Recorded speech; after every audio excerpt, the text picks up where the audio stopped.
Hello, everyone. Sorry for the delay. It may have been a bit ambitious to try and get this started right after work, but I suppose that's sort of traditional.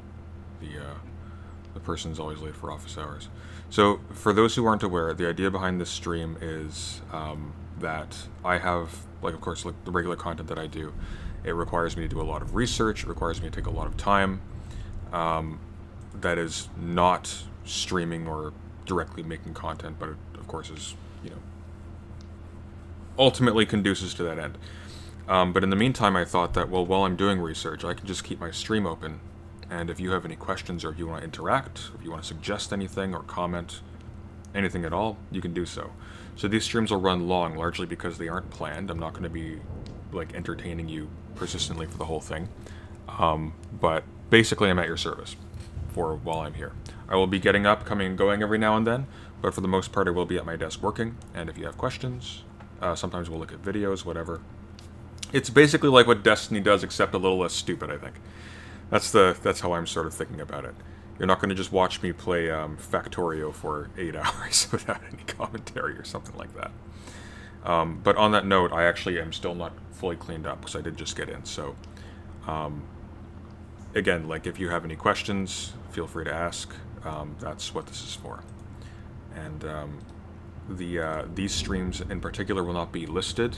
However, I will be uploading segments from them if anything interesting arises, and you will, of course. I'm going to unlist them, but I'm not going to private them, so you will be able to see them at your pleasure after they are concluded, but they won't be on the main page. So you'll have to go to my Discord and search them if you missed the original link. Does that make sense? Let's actually open up chat so I can actually see you. That might help a little bit.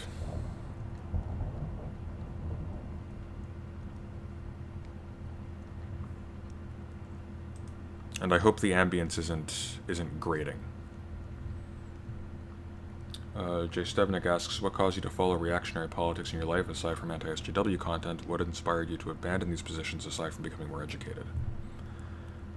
I think people are largely, and I'm speaking a little bit from experience here, I think people are largely motivated to pursue like reactionary political writings, maybe, just out of contempt for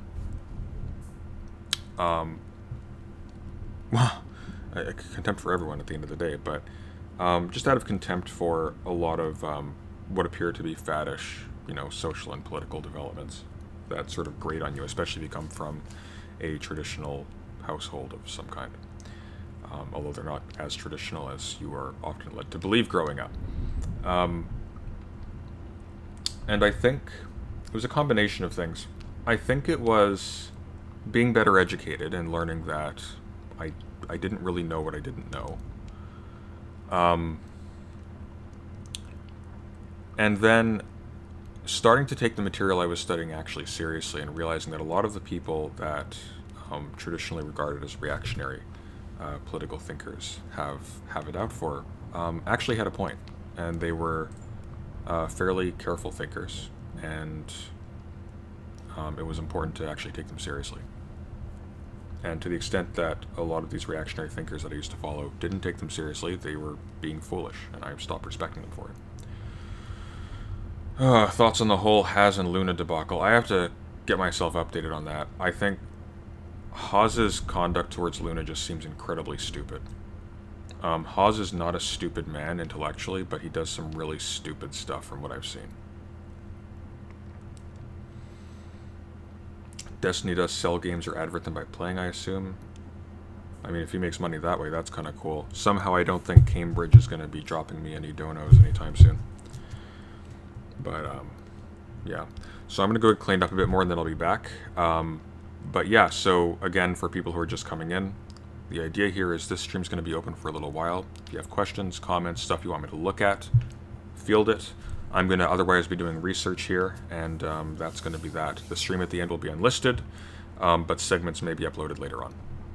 So just be advised, like if you ask a really good question and I give a good response, I might publish that by itself. Maybe. So if you have any objections to that, either let me know in your question or let me know on Twitter afterwards. Otherwise, I'm going to assume that it's all right for me to use. But just so you know, if you feel uncomfortable with the response being directed at you by name, because I probably will read your name when I'm responding to the question. Just let me know and I'll not publish that. Cool. All right. I'm going to be back in a few minutes. And mods, if you can just let people know what the deal is if they come in while I'm off the desk.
What do you think of George Sorel? I don't know much about George Sorel. He's one of those people who kind of falls through the cracks in a lot of political theory. I've heard of him. I couldn't really tell you much though. I know like very vaguely where he sits. But that's a person that I have to confess ignorance of. There's too much to read. Even just catching up. Like, look, I mean, even catching up on Hegel is just it's such an ordeal. There's just so much to go through. It's an intense workload. I am aware of What If Altist's video 12 Lies About Reality. For me listening to it, to post my multi-paragraph comment was hyperbolically torturous as some of the lies, quote-unquote, are true. Yeah, I mean, that sounds pretty par for the course with What If Altist. As far as I can ascertain, his whole shtick is he just takes prejudices from him. As far as I know, his Catholic background, and just throws stuff on the screen. Yeah, he's terrible. I might go over that one in the future. What If Altist is kind of a goldmine for content because everything he does is bad.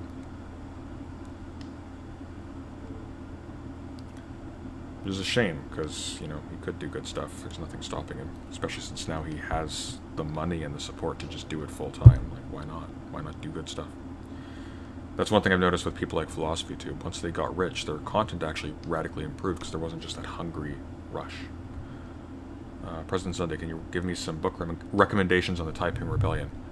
Yes, as a matter of fact. There's a fairly easy to find book called God's Chinese Son. It's a terrible title. but that one is fairly decent. At least it seems to be. There was a volume that I haven't read, but I was interested in. Here we are. By Stephen Platt, Autumn in the Heavenly Kingdom, China the West, and the Epic Story of the Taiping Civil War.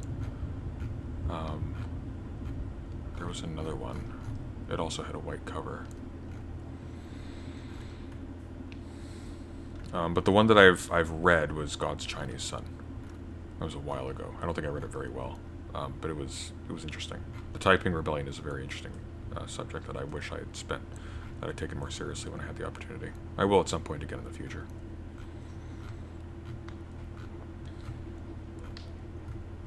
Oh, this is interesting. Taiping era tabletop war games rules for land combat in 19th century China. Oh. I'm just looking on Amazon. When is your next Encyclopedia Politicon video and what it'll cover? That's going to be on Ethicos, or in Ethics, I'm not sure which one I'm going to go with. And that will be hopefully soon. The thing is, I have such a backlog of videos I have to do already. Those ones are easy to do. Like, at some point, those will probably trickle out a lot more consistently. Just at the moment, I've got so much I have to catch up on still. Especially since I've been sick the last couple of days. I still think we are in the postmodern era of politics. How can we break from that? I mean, it depends on what you mean. Like, depending on what you mean, we may not want to, right? And in any case, the only way forward may be forward. He can certainly do nicely colored maps. I'm not a huge fan of his maps, to be honest. They look kind of... I don't like What If All This maps.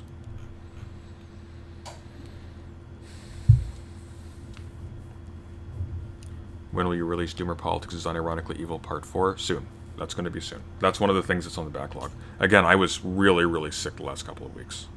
You may have even noticed in my, like, the horror game streams that I did recently. They are so... I was so tired in those. I think even last night I was deliriously, like, reading words that weren't on the screen sometimes. It was really frustrating. I have to take it a bit more easy these days, I think. Sometimes I push myself a bit too hard. Are you going to react to some videos? If so, I really like Unboxing Politics channel. Can you check it out? Unboxing Politics, huh? Let's take a look. Unboxing Politics.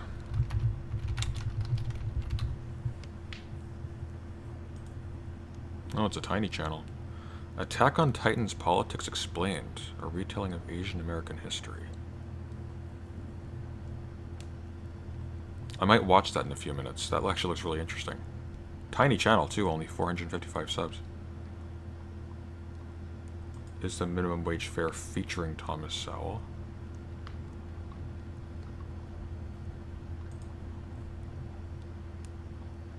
Okay, so this could be sort of interesting. It seems like it's coming from a right-wing stance, but I am curious about this Attack on Titan's Politics Explained video. I find generally, like, a lot of right-wing political thinkers, especially when we're talking about undergraduates, they're not really right-wing in a strong sense. It tends to be sort of a cultural thing they sort of take on.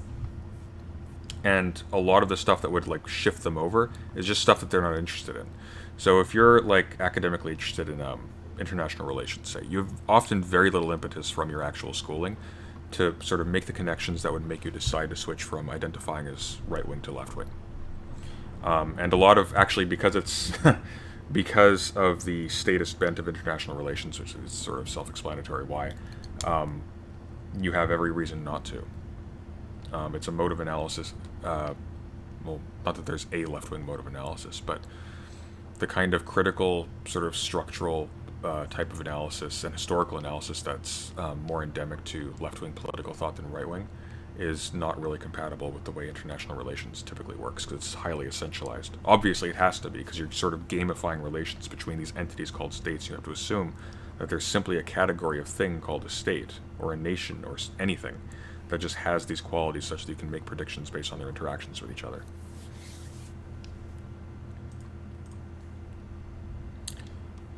The reason I ask is because it seems our evolution of politics has now reached this point of truth can be formed, shaped, and manipulated by all sides of the spectrum. Yeah, but that's not new. Truth has always been I mean, insofar as like we think we have the truth, that's always been deeply intertwined with, you know, whoever controls education, whoever controls sort of conduits of communication, things like that.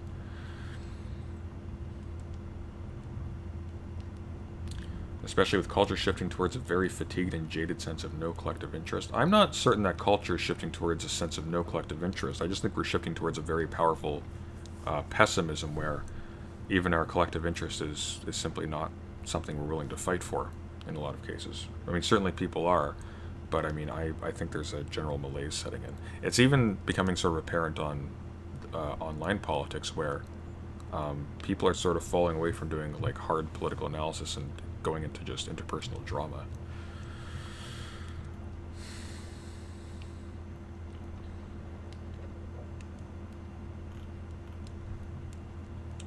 Thoughts on Marxism, Leninism?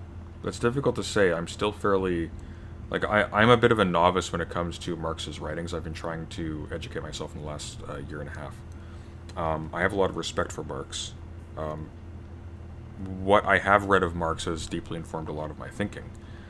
In some cases, sort of in a subterranean way, and I wasn't even really aware of it at the time.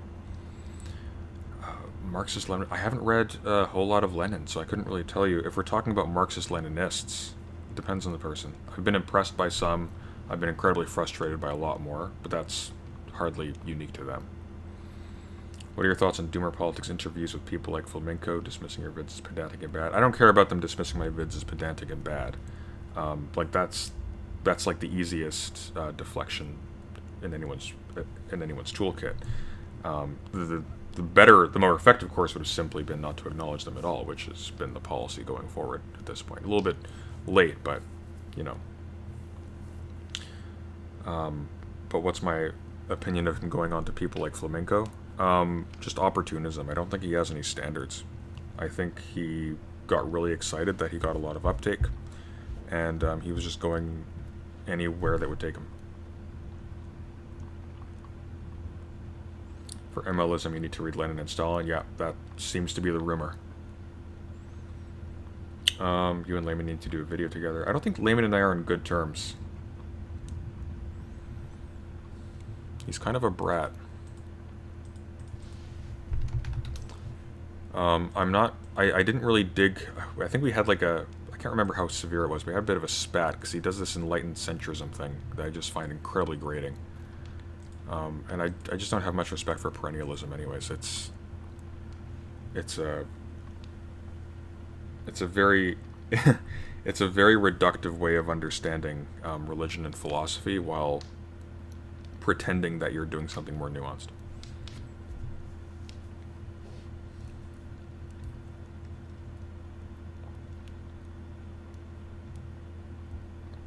Yeah, not Dr. Lehman. Dr. Lehman is someone else. I actually like Dr. Lehman. Do I like Dr. Wait, do I like Dr. Lehman? Dr. Lehman's that guy who did the response to, he's the guy who sort of talks like this. Yeah. He did that response to Armored Skeptic a while back on a skepticism trademark or something. Yeah, no, we're not tight. I think we interacted like twice. It's not really my jam.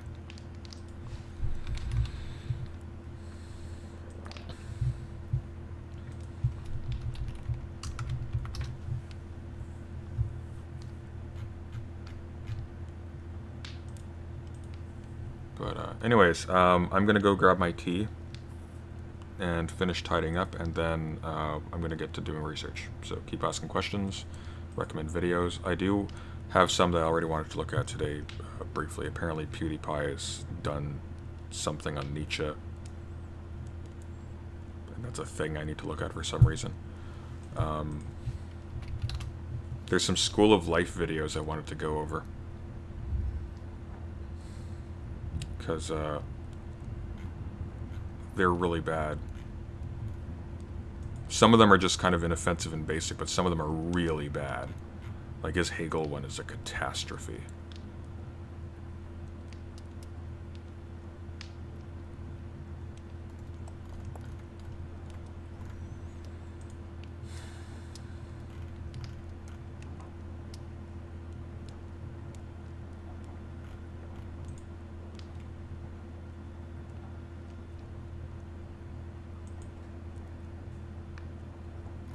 Oh. Zanzi's doing a stream today. 10 p.m. GMT. Okay, so maybe we'll, I haven't received word that I'm going into that, but,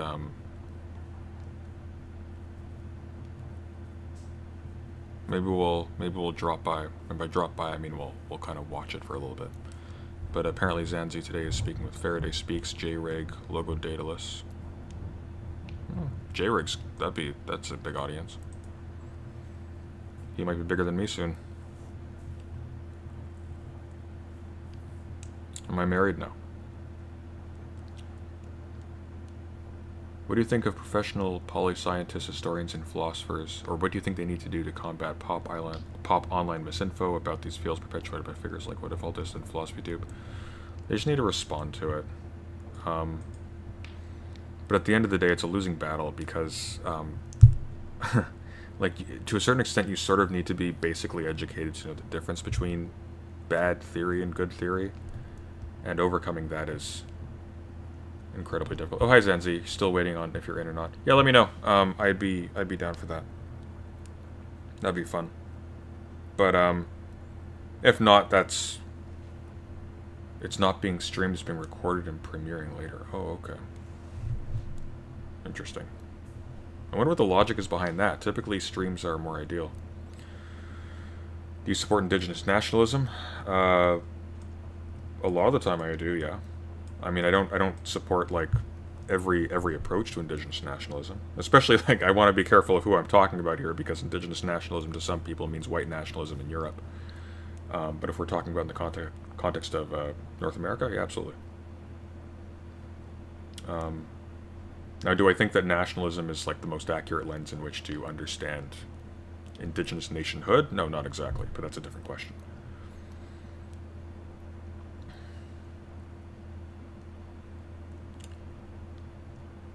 How do you separate your religious beliefs from your politics BS? It's not clear to me that I do. It's more that my approach to politics and to religion is sort of the same. I don't really regard them as things that are appropriately sort of, kept apart. But at the same time, it's like my approach to my religious upbringing is as this is a thing that has furnished me with a bunch of values and things that I particularly care about, that I'm perfectly willing to interrogate. But like I don't, for example, take the Bible, say, as a source of sound policy aims or something like that.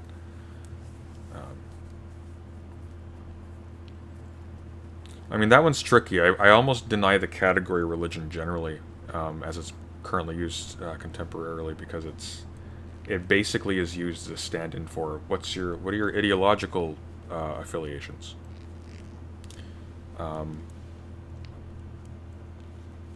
And I don't think that's really satisfying.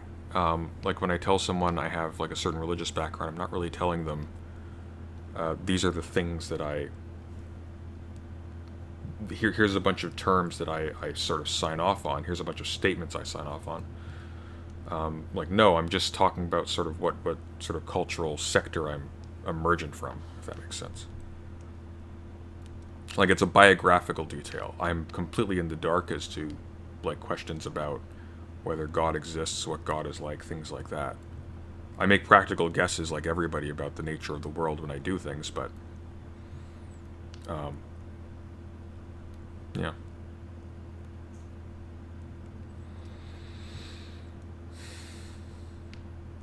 Zenzi says we should talk about nationalism sometime. I have takes on it from Irish republicanism, and your education would be a good check and balance. Yeah, I'd be up for that. Yeah, just let me know when you want to do that.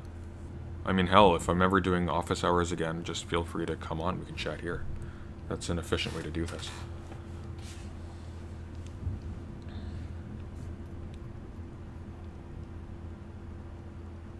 Oh, Cuck Philosophy's book is coming out next month, apparently. I might actually read that.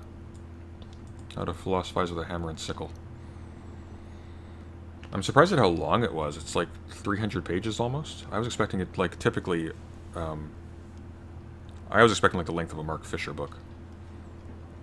Like, under 100 pages, maybe. Which would be par for the course with, you know, YouTube publishers, but... No, it looks like he's doing serious stuff. Do you watch YouTube philosophers like Kane B? I've heard the name Kane B. I don't watch a lot of YouTube philosophers. I find a lot of YouTube philosophers are really bad. They're either really bad or really basic. I think Cuck Philosophy falls into the latter category. He's a very good expositor for the most part. I had some issues with his Marx wasn't a statist video, I recall, but I can't quite remember what they were. Let's see, what are we looking at here? The Marquis de Sade's moral philosophy. That's interesting. Moral error theory throughout the infidel. Thomas Hobbes' political philosophy. Moral anti-realism defended. Yeah, I could check this guy out. I think right now what I really want to check out is that other one.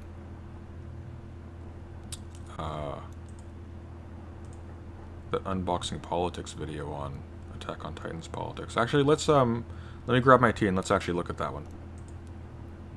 And then I'll get to work.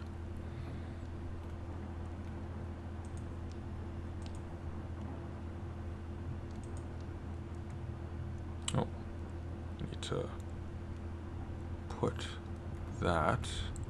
Oh, I see what's going on. These need to go way down here. Come on, scroll down, you can do it. Cool. That. I'm still learning OBS, but I'm getting there. Oh, went too far down. Come on. There we go. Oh. Yeah, okay, that'll do. Alright, so...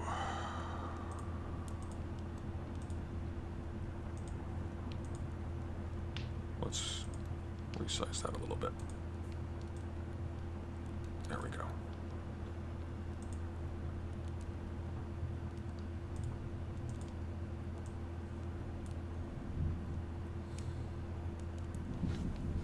Ever since its first season, Attack on Titan has stirred a lot of controversy for its underlying political themes. Anime reviewers and fans alike have debated whether the show promotes fascist or anti-Semitic ideology. But I think focusing the conversation about AOT on these kinds of questions really leaves out some of the other political themes that the show explores. I'm just gonna grab my tea 1 sec.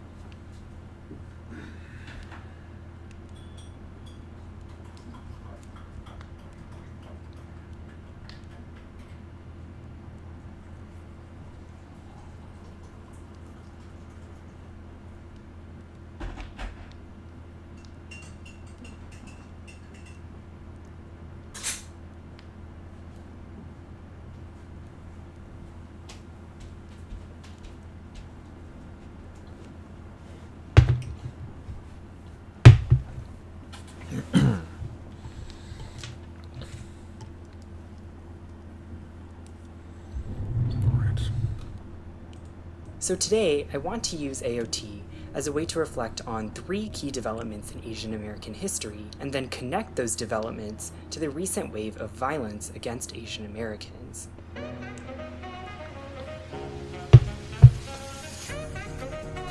Interesting.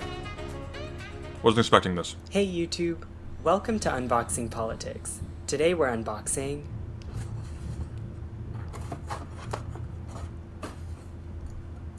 Attack on Titan and its connections to Asian American history. To start off, let's explore the model minority stereotype. The model minority stereotype refers to the perceived success of a particular minority group, in contrast to other groups. In the US, Asian Americans receive this label due to their average higher median income, lower poverty rate, and higher educational attainment compared to Americans as a whole. While this positive stereotyping superficially sounds beneficial, it actually has negative consequences. Disclaimer: I'm not saying that higher educational achievement or lower poverty has negative consequences. I'm saying that the stereotype of these qualities has negative consequences. For one thing, the model minority stereotype paints Asian Americans as passive and obedient and never wanting to challenge the status quo. Additionally, it drives a racial wedge between Asian American communities and Black communities, where the former are stereotyped as hardworking and disciplined, while the latter are stereotyped as welfare queens or criminals. We can see how these negative effects of the model minority stereotype manifest in the character of Gabi in Attack on Titan. On a number of occasions, Gabi makes it a point to distinguish herself from the Eldian devils on parodies, even though she's Eldian too. She risks her life taking down tanks from the Mideast Alliance, she scolds Falco for trying to remove her armband on parodies, and even tells an Eldian orphan that her parents deserve to die to atone for Eldia's sins. But of these classic Gabi moments, I think the most telling one occurs when Falco confronts Gabi during the attack on Liberio. 私はこの収容区で生まれたエルディア人だから、塀の外を歩けば唾を吐かれるし、惨めな思いも散々してきたけど、だからこそ私が頑張って、エルディア人はいい人だと世界に証明したかったし、いつかこのエルディア人の腕章を誇れる時が来ると、そう信じていたから頑張ってこれたのに、全て壊された。こんな収容区でも私の大切な人たちのいる私の家だから、それを踏みにじられることは許せないの。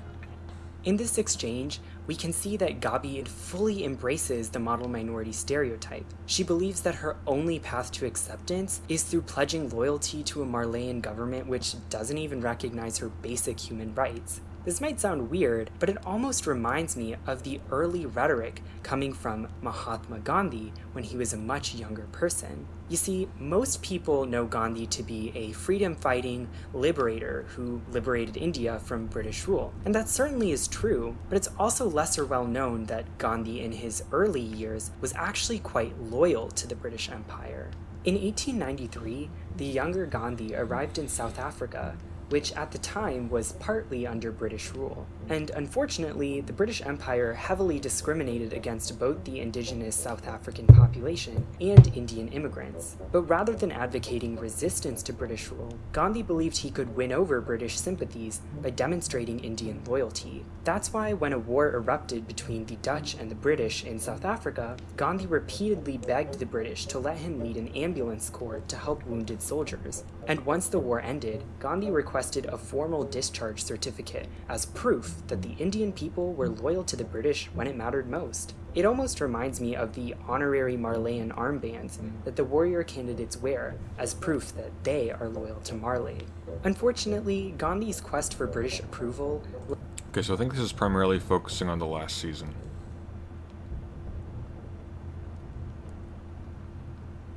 Yeah, okay, so this is fair. I don't think it's really representative of Attack on Titan generally, though, and I think the reason... and that sort of comes back down to why I have a lot of problems with sort of the writing of Attack on Titan. It seems to me like the author wrote themselves into a bind, sort of like, what's his name? The guy who did the script for Lost, where he had all of these different mysterious things that he couldn't tie up. There was a lot of interest, but he didn't know how to, like, connect these to something tangible such he could write a plot around it. And so he happened on, oh, it's just a big prison island, and there's just, like, other countries doing mad experiments and leaving them there to rot. I thought it was really lazy.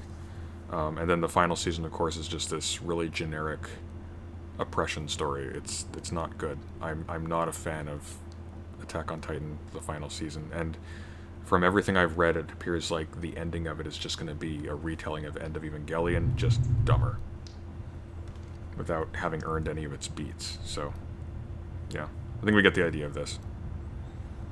But yeah, this actually looks like a good channel. I'm going to subscribe to this. This is not what I anticipated.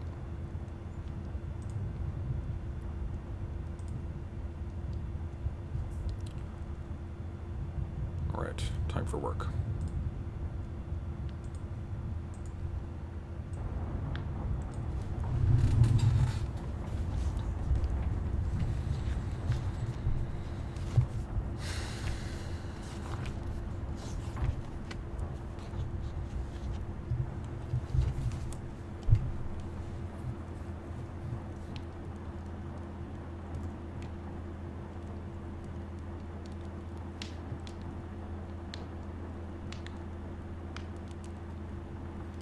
The ending of Attack on Titan is disappointing. It looks disappointing. I think... Spoiler alert, if anyone's actually still looking forward to this. I'm really not. But basically... well, it basically is just the end of Evangelion. We discover that all of the Eldian souls are kept inside some sort of subdimension. And Eren becomes this super first Titan or something that just destroys the world.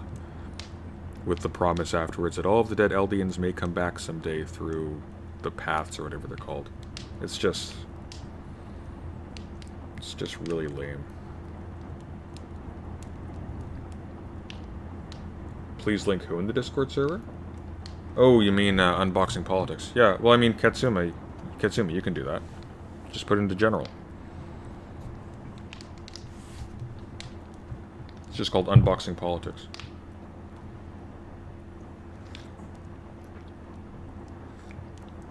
And Eren just becomes a boring character because his personality dissolves. Because he inherits all of the... somehow from the future as well. He becomes an amalgam of everyone who has ever held the... what do they call it? Like the first Titan or something. The coordinate, as it's referred to when they're hunting for it. And he stops being his own character, and he's just... All interest for him is just gone for me. Sorry, all interest in him is just gone for me. He was interesting when it was like a bitter character coming to terms with the fact that, you know, the outrageousness of the situation and what's happened to him does not by itself simply... You know, like there's a bit of there's almost like it almost functions early on as like a critique of fascism because Eren is self-destructively violent in attempting to I don't know, you know, it's this weird fantasy about, you know, human will being able to match technical power or natural power.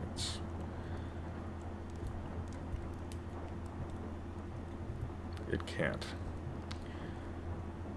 Will you be going over that stagnation of philosophy video by Antisystem X? I've already written out most of my response to it. I just have to record it, which has been a problem given the fact that I've had like some kind of respiratory illness for a couple days.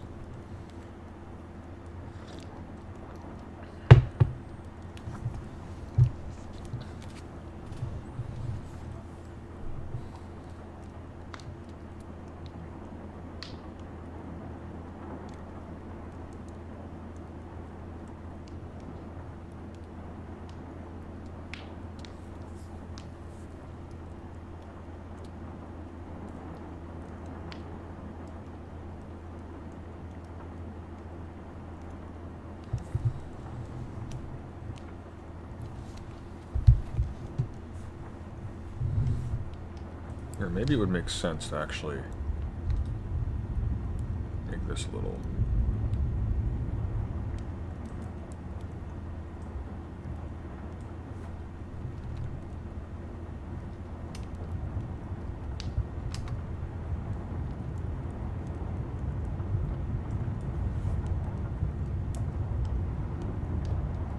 Just I feel like I'm kind of a tiny box up in the corner. Feeling sort of claustrophobic in here.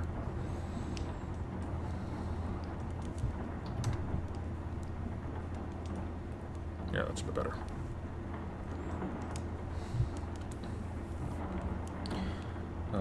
Hey Sunday, I just picked up Stephen Kotkin's Stalin biography. Do you have any thoughts on any of Kotkin's work? I haven't read it yet.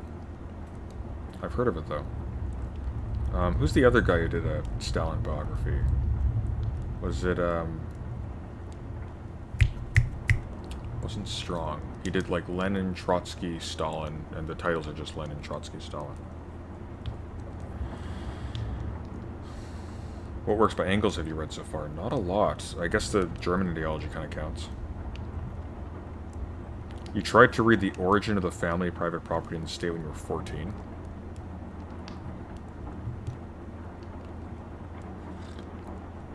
You're going to study Rousseau, you're going to bomb schools. Why would I bomb schools and museums because I'm studying Rousseau? Rousseau's a philosopher of education. He's not against schools. I don't know if he'd be for museums, but I think you're confusing Rousseau with the Unabomber or something.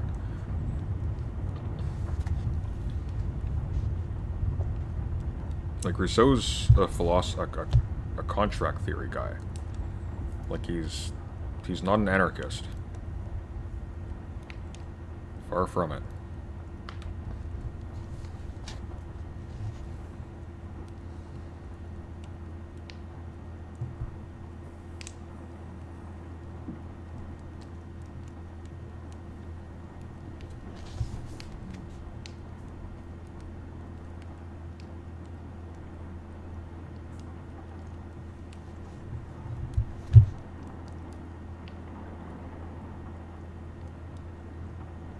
Known Twitter anarchist Rousseau, exactly.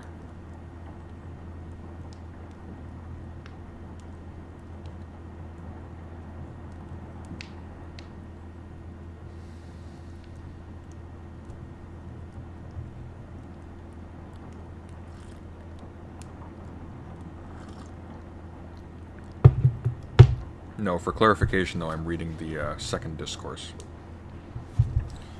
Because I need to update my reading of Rousseau. I'm doing so for a couple of reasons.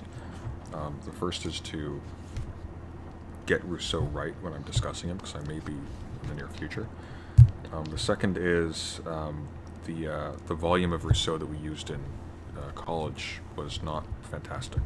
So I'm reading the Cambridge right now, which is considered to be the best English translation at the moment by Gravich. The one we used in university we used because it was cheap, and it came with the discourses and the social contract in one volume, and that's the Hackett. And I like Hackett a lot of the time, but this is not the ideal version. I mean, it's not bad, it's just the notes leave something to be desired. There's a whole lot of extra content in this, like it includes his responses to people concerning the contents of his discourses. So when you're reading critiques of Rousseau or watching critiques of Rousseau on YouTube, if you're not aware of those things, those are significant clarifying value. What's my take on disagreement in philosophy? In what sense? Like, do I think like disagreement invalidates philosophy, or what are you asking?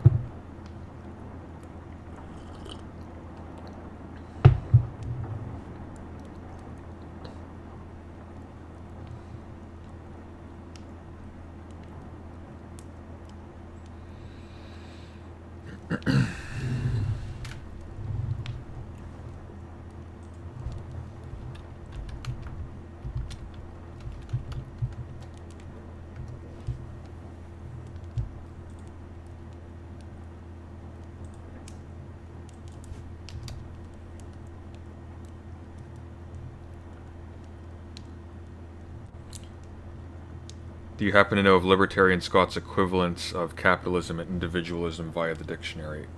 I've gone over a libertarian Scott video with Victor Magarino recently. Not that recently, but in the last couple of months. I would not be surprised if he attempted to make equivocations based on the dictionary. He's an incredibly stupid man.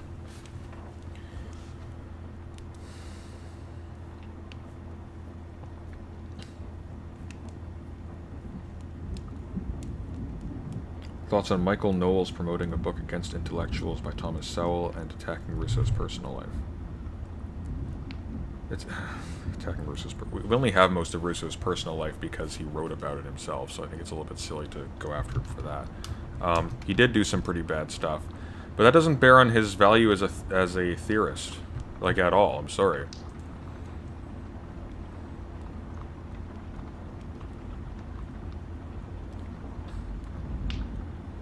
Like, for example, if Thomas Sowell wrote something good and smart and insightful, that would not be undermined by the fact that he was a shill for right-wingers, as far as I can ascertain his entire career.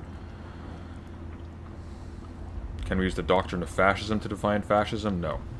The doctrine of fascism is informative in terms of the historical origins of the idea of fascism, but fascism by itself I think it's something broader than a single person's articulation of it, right? It's probably less determinate than that. If you read the Doctrine of Fascism, you might be led to believe that fascism is some interesting interpretation of Hegel's political thought, and it is. But fascism generally is, like, the thing that we are describing in the world when we talk about fascism is not a misreading of Hegel or a novel interpretation or use of Hegel.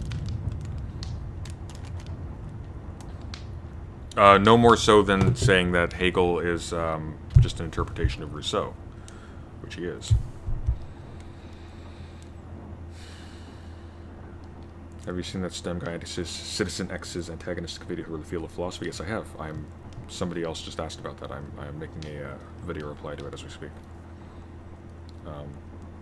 I will say this, like, his video is very bad. Like, very bad.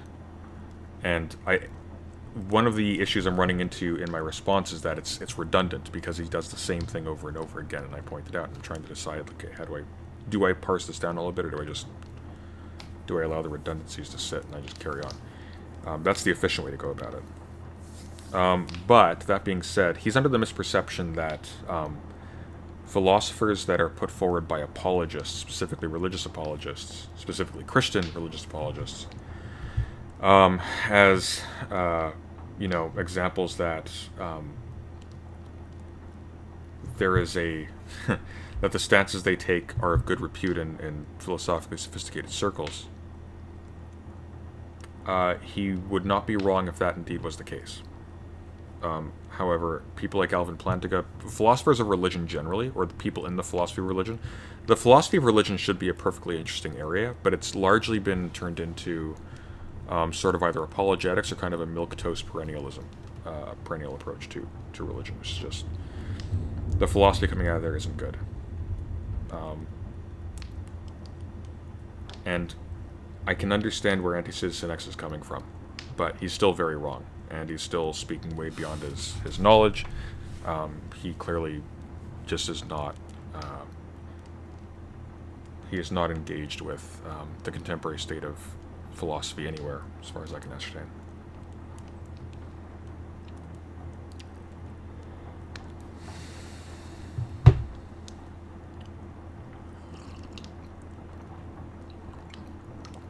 What do I think of John Bolton saying Trump isn't a fascist because it requires him 10 seconds of thought to be a fascist?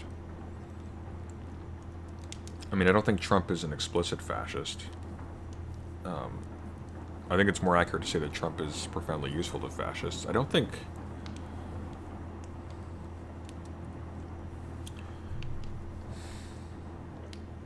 I mean, that's kind of a joke, right? That's insulting his intelligence, but if we take it seriously for a second,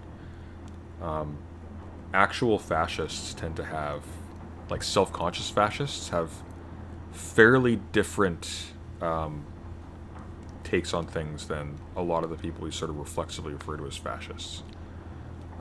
Like, overbearing anti-free speech conservatives, as one example.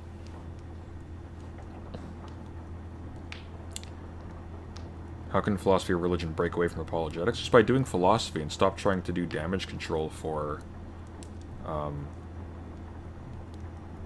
contemporary disputes between popular apologetics and hack science educators. Not that all science educators are hacks, but, like, Richard Dawkins is not a smart man outside of his area. I lack the expertise to say he's a smart man in his area, but outside of it, he's embarrassing. And I can say the same thing about William Lane Craig, so there's no bias there. He's just bad.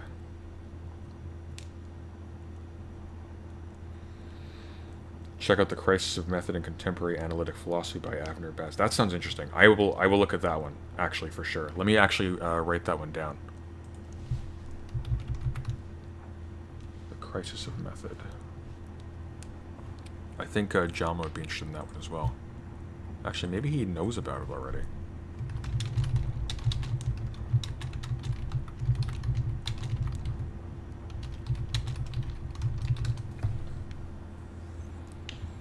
Oh, and of course it's $101. Oh, let's see if it's on LibGen.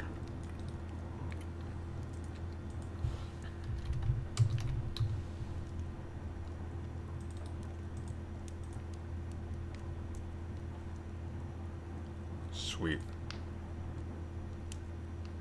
Yeah, if you can find books on LibGen, don't spend hundreds of dollars to robber presses. Which Oxford usually isn't, so I'm a little bit disappointed that they do that, but...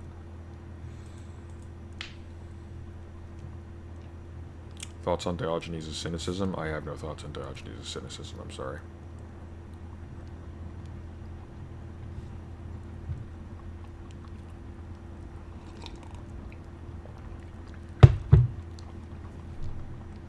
Yeah, just started a YouTube channel. Do you have good advice for making videos? Take your time with them. If you're gonna get into fights with people, pick big people to have fights with. Otherwise, you're wasting your time. But just take your time, do your work, do your due diligence. That's all. What do I think of Bronze Age Pervert? Again, I don't think about these people very much. He's hilarious. Maybe I'll give him a look sometime. I know who he swims with, and I just haven't been interested. Why do I dislike Jonathan Haidt aside from framing libs as leftist and conservative apology? He has credentials in psych, so he may be fine there, but bad in politics like Peterson. I'm not convinced that these people are good in psych either. Like, these are methodological, there is some methodological sloppiness in their approach to politics and all these other things that I do not believe does not carry forward and does not carry over into their psychology work.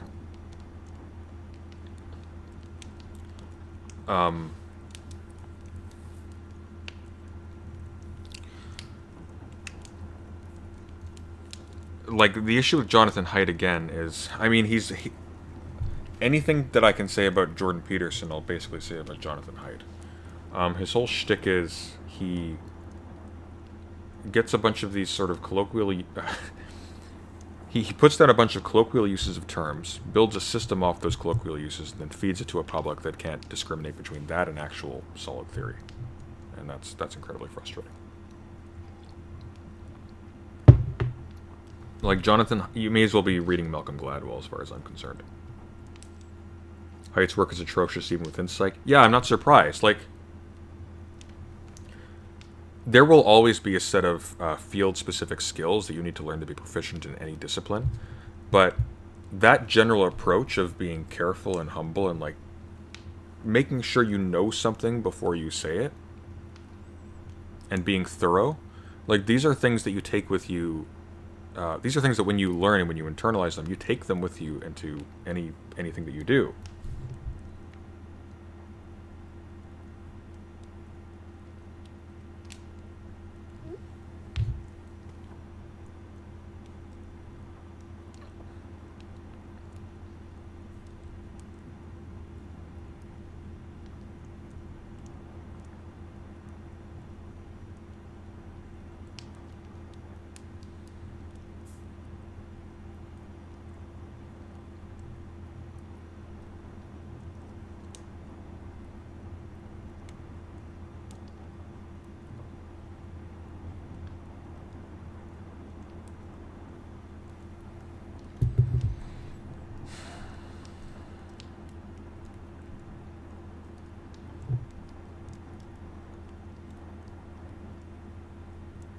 Do I think Peterson is popular because of a lack of father figures? No. I think Peterson is popular because modern life is hell, and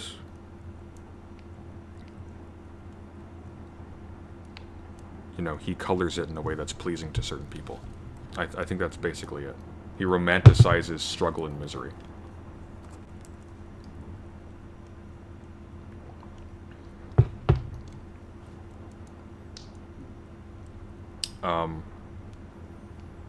Like, your life, if you play ball, is you work yourself to death, you live a gray, miserable, joyless existence for the most part, and then you die. And Peterson tries to frame this as if it's some noble endeavor in and of itself. This is what you must do because all life is a tragedy, to hold things together and make it as not miserable as possible. But then he deploys that against any effort to make things better. It's pathetic. It really is just pathetic.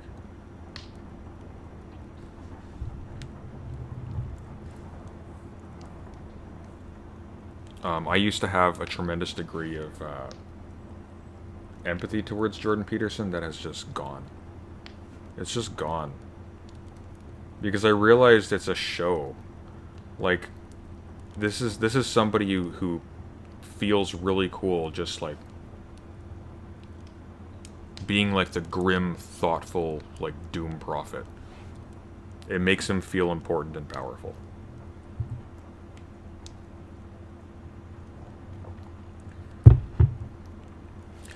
P.S. Since you will no longer be debating perspective philosophy, have you thought of creating a video detailing your position as a moral anti-realist? I'm not a moral anti-realist. I'm sort of a soft moral anti-realist in the sense that I think that morality is always downstream from ethics, and ethics is always it's a sort of biome created by social institutions. But I don't really need to make any videos on him at the moment because I have already critiqued him multiple times, and he hasn't been able to respond once.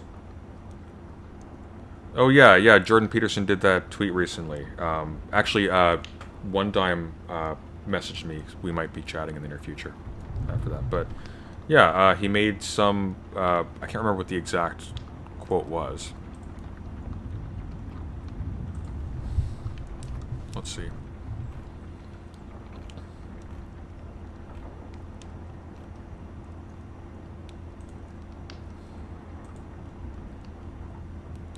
Yeah, so One Dime had wrote, religion is ideology. Once you think you're non-ideological, you are under the influence of ideology the most. For Peterson, that ideology is essentially conservative neoliberalism, which is true.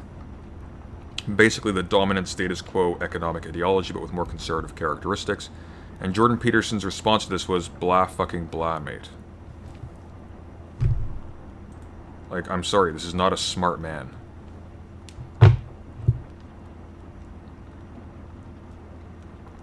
Have I watched Jordan Peterson's critique of the Communist Manifesto?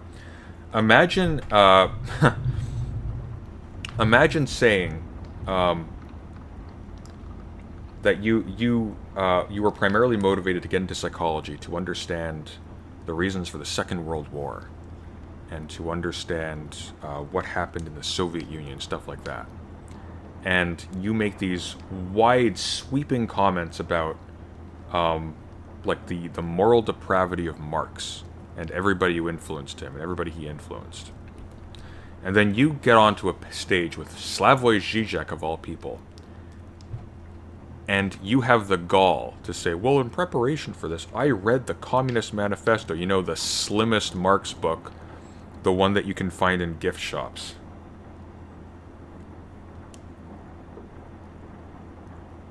It's embarrassing.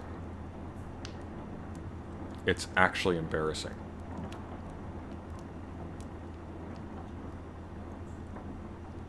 So have I watched the critique of the Communist Manifesto? No. And I imagine it's going to be a train wreck. Maybe we'll do that here later.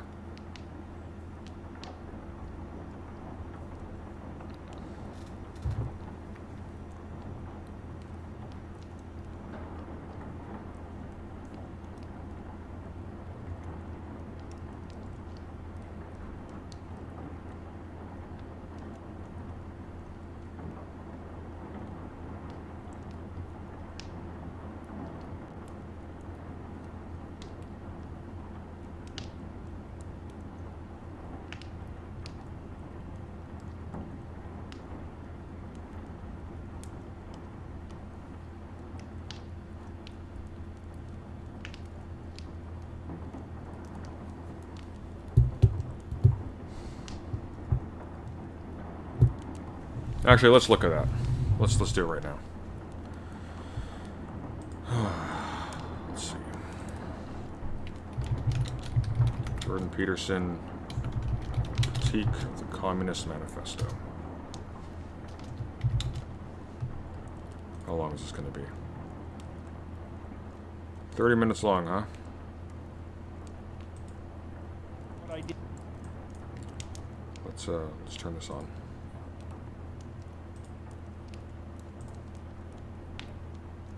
what I did instead was return to what I regarded as the original cause of all the trouble, let's say, which was the Communist Manifesto. Original What cause I of all the trouble. attempted to do, because that's Marx, and we're here to talk about Marxism, let's say. And what I tried to do was read it. And to read something, you don't just Oh, this is from the Slavoj Žižek debate. words and follow the meaning, but you take apart the sentences and you ask yourself at this level of phrase and at the level of sentence and at the level of paragraph, is this true? Are there counter arguments that can be put forward that are credible? Is this solid thinking? And I have to tell you, and I'm not trying to be flippant here, that I have rarely read a tract. Now, I read it when I was 18. It was a long time ago. That's 40 years ago. But I've rarely read a tract that made as many errors per sentence, conceptual errors per sentence, as the Communist The video volume is low, but that's the maximum volume. Here, let me see if I can turn it up a bit. Manifesto. It was quite a miraculous reread.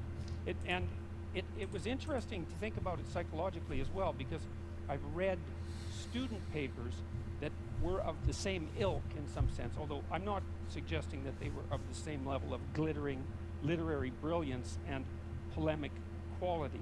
And I also understand that the Communist Manifesto was a call for revolution and not a standard logical argument. But that notwithstanding, I have some things to say about the authors psychologically. The first thing is that it doesn't seem to me that either Marx or Engels grappled with this particular fundamental truth, which is that almost all ideas are wrong.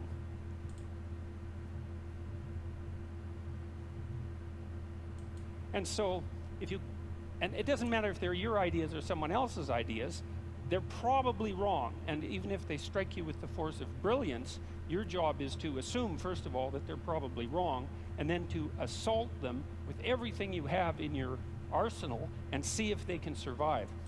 I mean,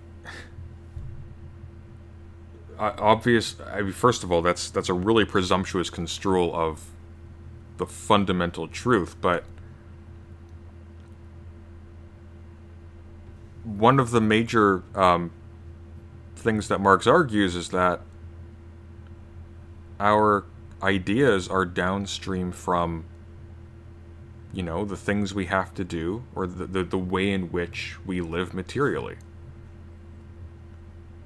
So, I mean, obviously this is so stupid. I don't even, what part of the Communist Manifesto would this even bear upon? This is so out of the blue. Like, Marx spent 10 years studying economics in London to write Capital. He didn't even finish it. He didn't do that because he just thought all ideas he encountered already were right. What Marx and Engels failed to realize, how would you know, Jordan, you read 30 pages of their work? Yeah, exactly. This is preposterous.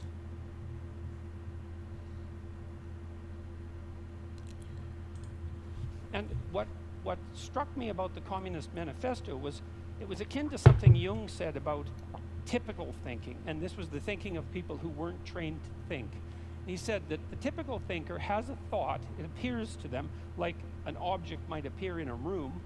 The thought appears, and then they just accept it as true.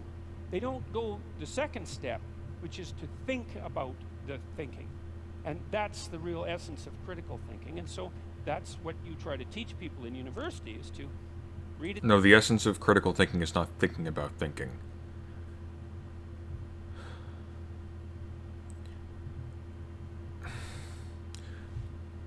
Oh my god, I don't even know where to start.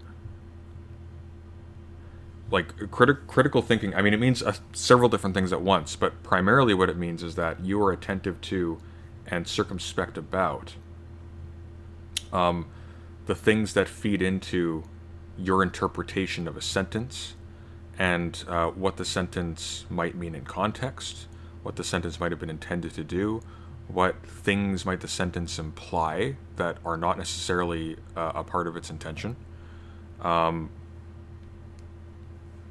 This is just, it's not just thinking about thinking. That's, like, you can think about thinking uncritically, right? There's no contradiction there. The text and to think about it critically, not to destroy the utility of the text, but to separate the wheat from the chaff. And so what I tried to do when I was reading the Communist Manifesto... No, it's to understand it. It's not to separate the wheat from the chaff. Like, when we read older texts like this, or when we read anything from philosophy, the goal is not to separate the wheat from the chaff. The goal is first and foremost to understand it. To understand what it presumes, to understand what it does with what it presumes. To understand what the implications are of what it says. Like, things like that. It's like these people didn't write so that we would just have like a nice bouquet of facts to just pick from them. Manifesto was to separate the wheat from the chaff, and I'm afraid I found... Yeah, Karl Marx would run circles around this guy. This guy is like...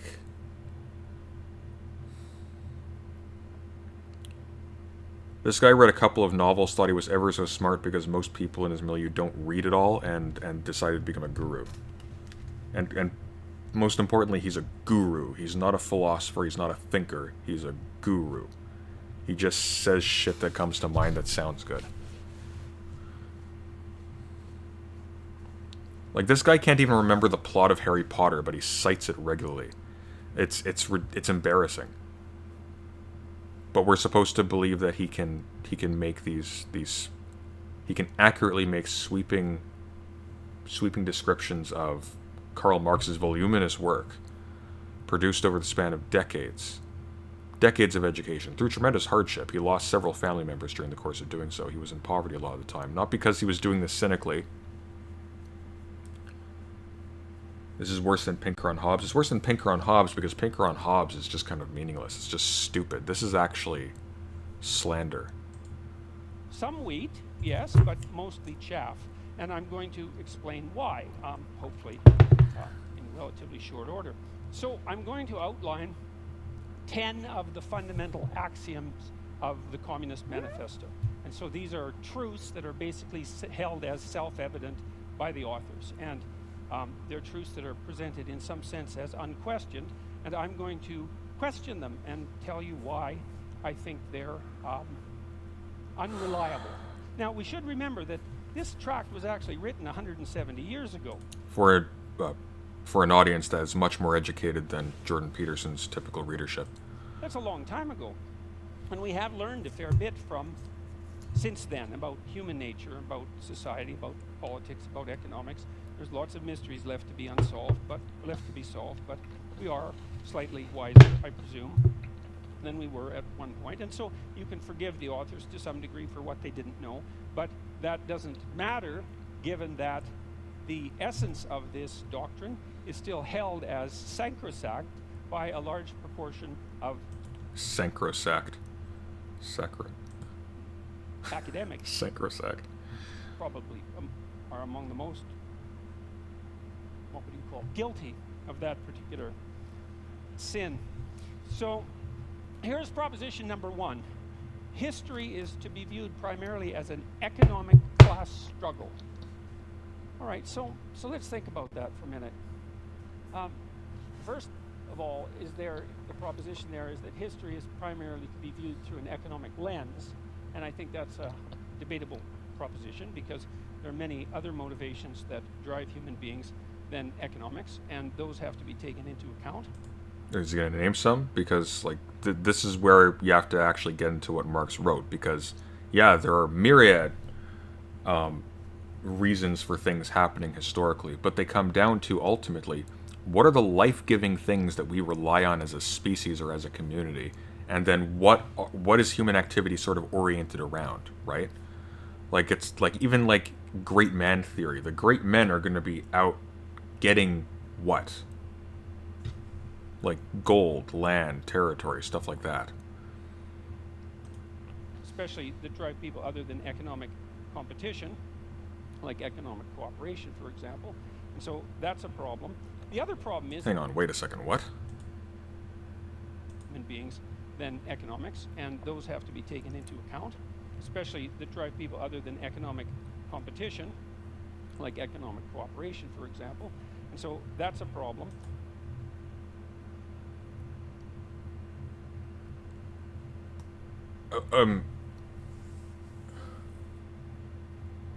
That's not a contradiction. That would be a part of an economic understanding of history, or an economic focus in history, would be a more appropriate thing to say. I don't think Marx reduces history to economics. He says that it's the driver. Specifically, he's thinking of historical change in a context that would make sense for Hegel. He's not just talking about like sequences of events. He's talking about the changing forms of society.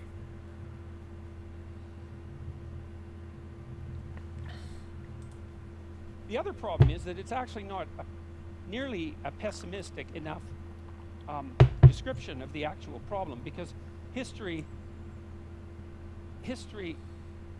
this is to give the devil his due. The idea that one of the driving forces between history is hierarchical struggle is absolutely true. But the idea that that's actually history is not true, because it's deeper than history. It's biology itself, because organisms of all sorts organize themselves into hierarchies. And one of the problems with hierarchies is that they tend to... Yeah, but unless you're an anti-evolutionist, that is also going to be emergent from history, and it's going to be emergent from, again, the activities of organisms in order to obtain food and things like that. But more to the point, human beings don't arrange into hierarchies because that's what monkeys do. Human beings arrange into hierarchies because people deliberate to form hierarchical structures. Like, we have the mental ability to choose our social forms, and we do. I don't know what the hell hierarchical struggle means in terms of driving history. Like, especially like when he was just citing things like economic competition and cooperation. These would be activities between equals to a certain extent.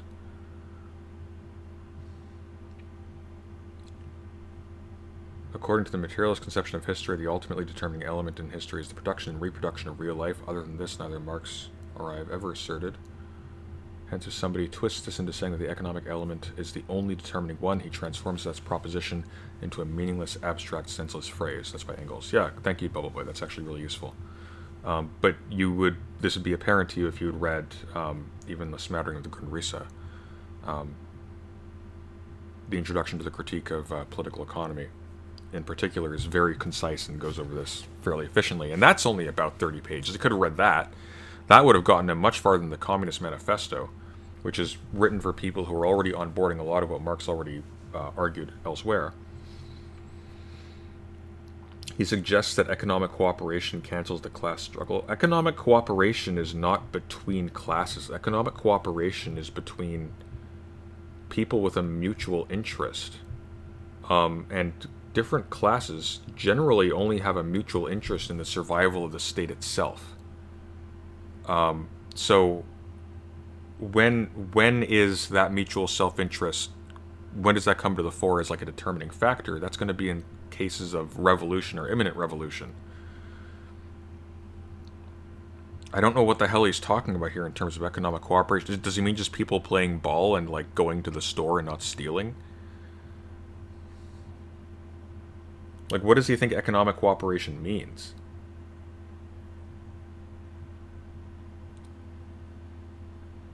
Like, is he going to seriously argue that classes don't have material interests? That they don't have common interests? They're classes.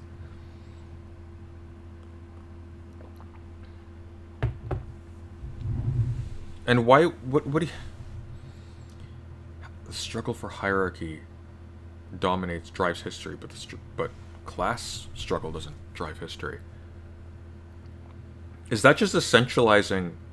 Yeah, that's what it's doing. He's just essentializing class divisions as signifying merit or innate ability or something like that. That's why it's a hierarchy, right? A natural hierarchy, because the best are simply there. And don't envy them, by the way, because it's really hard work. Because, if you're poor, you don't work hard. Arrange themselves. Which is why he, a very wealthy man, did so much work preparing for this debate, reading all of that heavy Marx stuff. Like, how many of you guys read this stuff for free while you're working? Into a winner-take-all situation. And that is implicit in some sense in Marx's thinking, because of course Marx believed that in a capitalist society, capital would accumulate in the hands of fewer and fewer people. And that actually is in keeping with the nature of hierarchical organizations. Now, the problem with that isn't so much the fact of there's accuracy in the accusation that is a eternal form of motivation for struggle, but it's an underestimation of the seriousness of the problem, because it attributes it to the structure of human societies rather than the deeper reality of the existence of hierarchical structures. I'm so sorry. I have to listen to this bit again.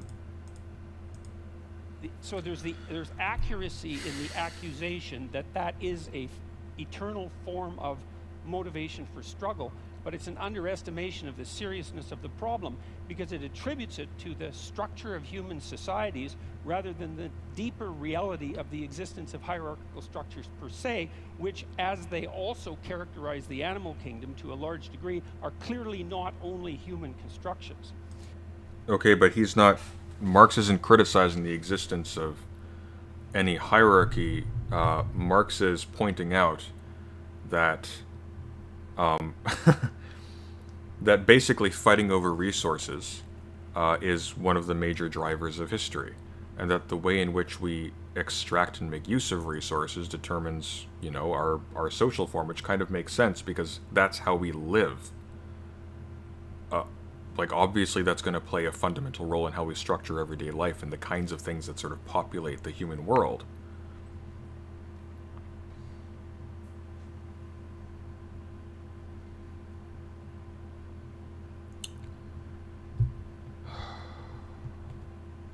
Didn't Peterson have over a year to prepare this as well? Peterson has been... This was in when was this conversation? This wasn't recently. This was a couple years ago. Considering what he was telling his students... Maybe we'll go over one of his lectures later on today. But considering the kinds of things he was telling his students about Marxist theory and things like that, and the history of the Soviet Union and psychology... he had no right to not have done a tremendous amount of research, just in absolute terms, a tremendous amount of research into Marx before making those frivolous statements. To get this far, to get into a debate with the author of The Sublime Object of Ideology, and to have your only acquaintance with the source material be the Communist Manifesto, is scandalous. There's no other word for it. He should have been thrown out at that point.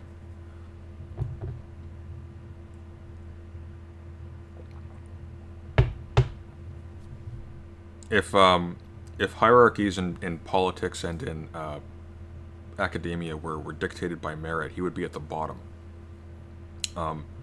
His peers are not Slavoj Žižek and... I don't know, who's some other contemporary guy, like Ian Hackney or whatever. His peers are not actual scholars. His peers are like that Sadhguru guy, or Stefan Molyneux on a good day.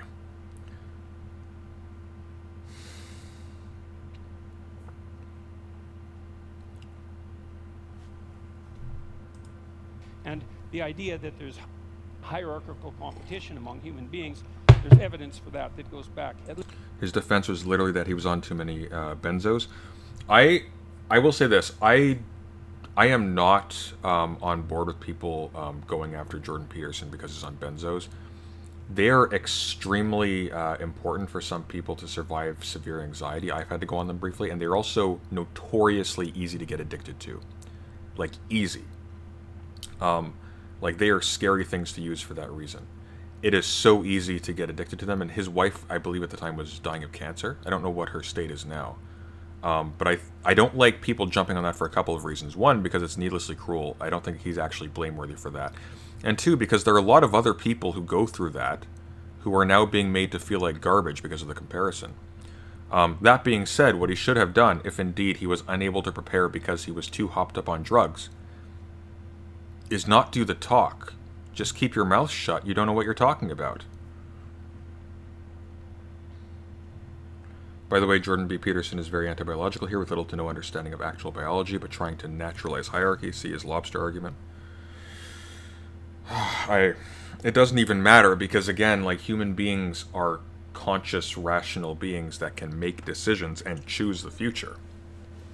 At least to a greater extent than having to slavishly recreate pre-Jurassic era social forms, right?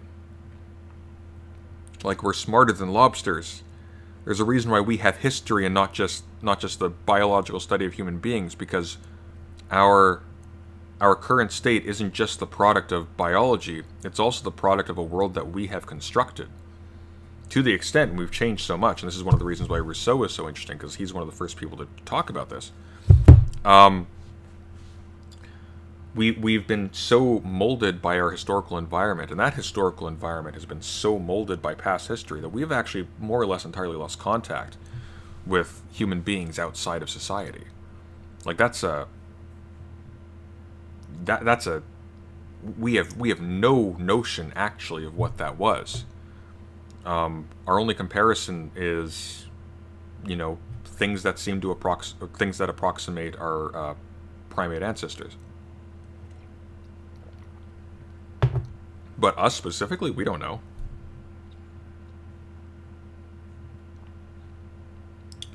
Have you seen Troy Parfitt's work, The Devil and Its Due, saying Jordan Peterson is actually a crypto-Nazi and that's why he misrepresents Mark? I don't think Peterson is a crypto-Nazi. I think Peterson is an idiot. I think he's full of himself. I think he's drunk on his own. I think Peterson is earnest. I think he legitimately buys the act he's selling. I don't think he realizes it's an act. Like, it's so affected, everything he does. Like, he tries to go on stage and he looks like he's about to give a eulogy constantly. This is a practice thing. This is something that makes him feel good. This is a giant LARP.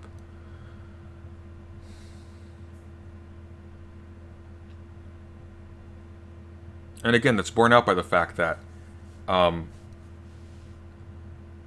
this is not a careful thinker, in fact.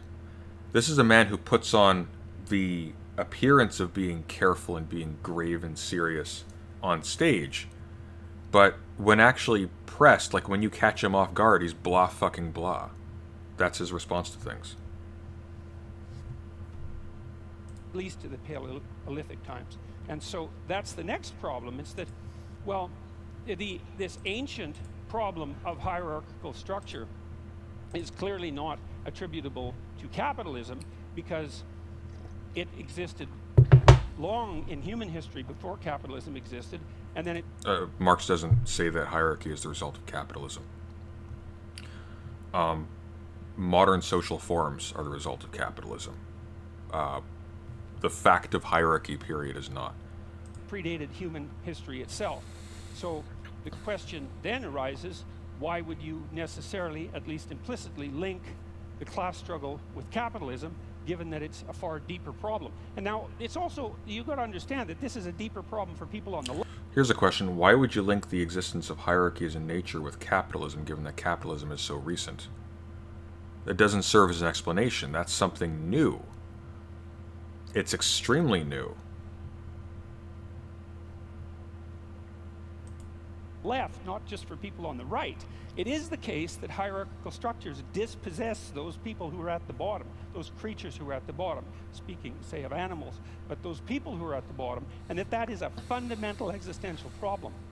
But the other thing that Marx didn't seem to take into account is that there are far more reasons that human beings struggle than their economic class struggle, even if you build the hierarchical idea into that, which is a more comprehensive way of thinking about it. Human beings struggle with themselves. How's that more comprehensive? It's a single term explanation. Like the economic thing, that admits of endless variation. And like it sounds reductive because it's the word economics. We just think of money, but no. If you're talking about in terms of like Marx was critiquing political economy. He was critiquing the idea that we can just take this sort of internalistic one-side approach to understanding economics, as if it was just a matter of like institutions on the one side and decisions on something like that. No, the point is that this is the environment which the life of the state sort of expands to like this is what determines its shape or its shapes. Like that's an actual that's an interesting frame for analyzing things. It's not determined. It doesn't determine the actual content, but what Peterson is doing by simply referring things to the hierarchies of non-sentient primitive life forms is it's completely reducing everything to what? To big lobster is boss, small lobster is not. Like,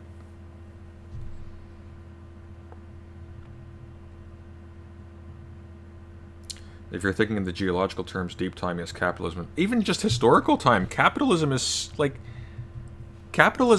only a few hundred years old at most. Like even in recorded history, it's such a tiny blip.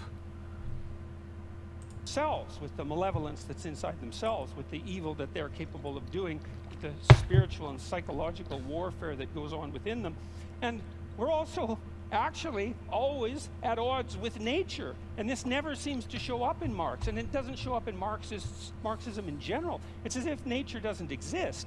The primary conflict, as far as I'm concerned, or a primary conflict that human beings engage in, is the struggle for life in a cruel and harsh natural world. Yeah, that's what economics is. It's the metabolism of nature, and how we do that determines our form. And also, we're not necessarily, distinct from nature either. We're not, against nature. Nature is a part of the world. We are emergent from nature, so this is stupid. If Marx doesn't, outright say that human beings are in a struggle against nature, that's because that's a stupid thing to say. If, for example, Jordan Peterson never brings up human nature, what do you think that refers to?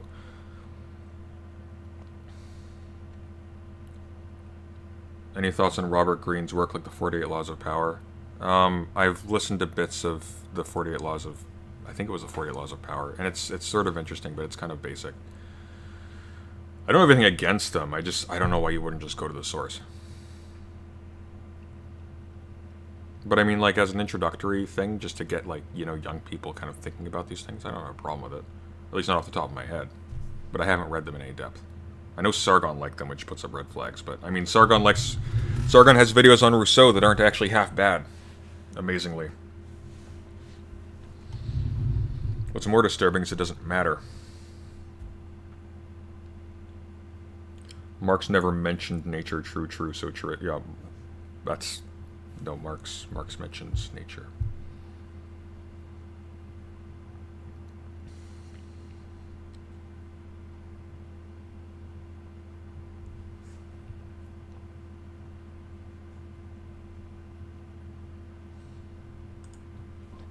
And it's as if that doesn't exist in the Marxist domain. Why are you clapping for that? Wait, what are they clapping for? Conflict, as far as I'm concerned, or a primary conflict that human beings engage in, is the struggle for life in a cruel and harsh natural world. And it's as if... What are you clapping for, you idiots? Like, like, what do you think the class struggle is? It's the struggle between people between groups that are binded by commonly held conduits and sources of wealth, like the stuff of life, fighting with each other for dominance over the stuff of life, like, which is extracted painfully from the world. This is not.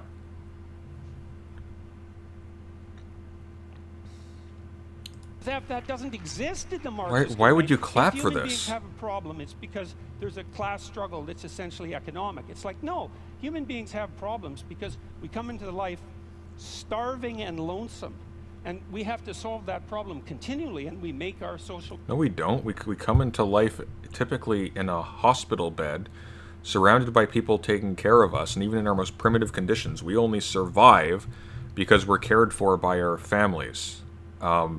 Nobody, like, we aren't just like birthed in the woods and then have to live off berries and hope the wolves don't eat us. Arrangements, at least in part, to ameliorate that, as well as to well, upon like, actually, like, really, that's such a patently wrong statement. Like, we don't come into the world like that. That's not true. Oh, it looks like, nope,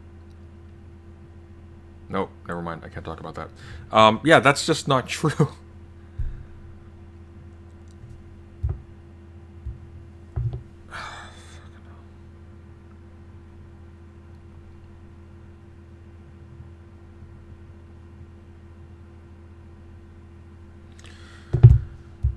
Apparently there's some drama happening behind the scenes here. But anyways. Yeah, that's just not true. Like, how can you say that and be taken seriously? Like family groups don't exist.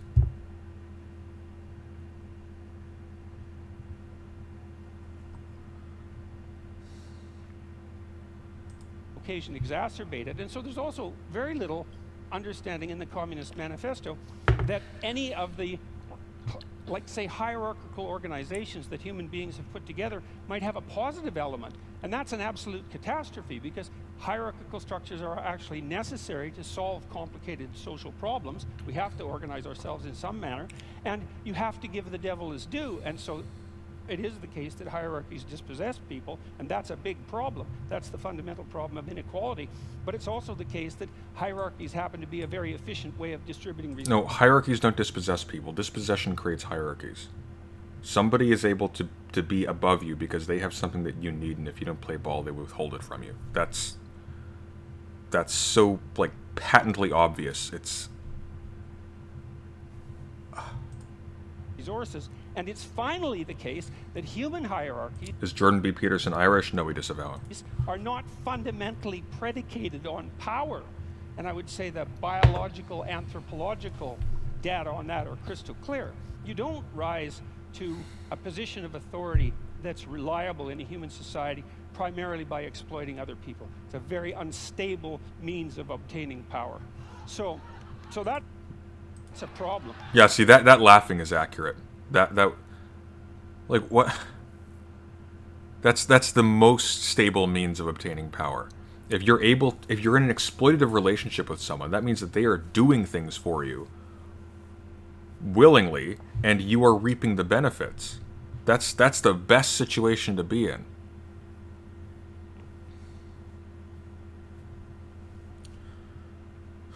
Marx never acknowledged the benefits of hierarchies. He also encouraged dictatorships. I can hold both these thoughts at once. Oh my god. I am enjoying that laughter, though. Like, Slavoj here, I'm not on a first name basis with him. I'm going to call him Zizek. Zizek here, what is with all this water? Look at this. It's ridiculous. Also, I like how, what is Zizek drinking? He's drinking like a ton of San Pellegrino, which is nothing but an inferior Perrier. Zizek just must be seeing the abyss right now. Like, where do you even start? Well, the people that laugh might do it that way.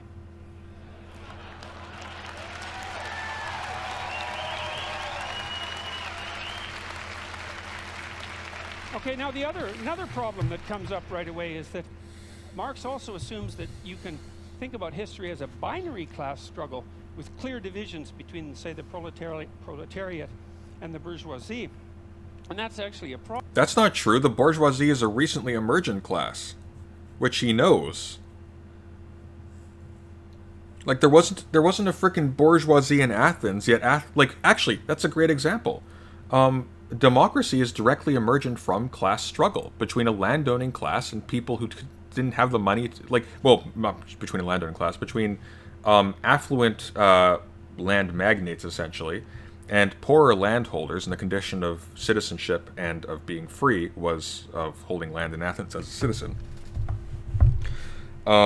Where you had rich people loaning out cash to desperate poor Athenians, who would then default in their debts and be sold into slavery and have their land collected, causing a tremendous concentration of land in the hands of a few wealthy Athenians, leading eventually to, omens of civil war, which is one of the reasons why they had people like Solon reinstitute, sort of reorganize the laws of Athens to make it, more stable.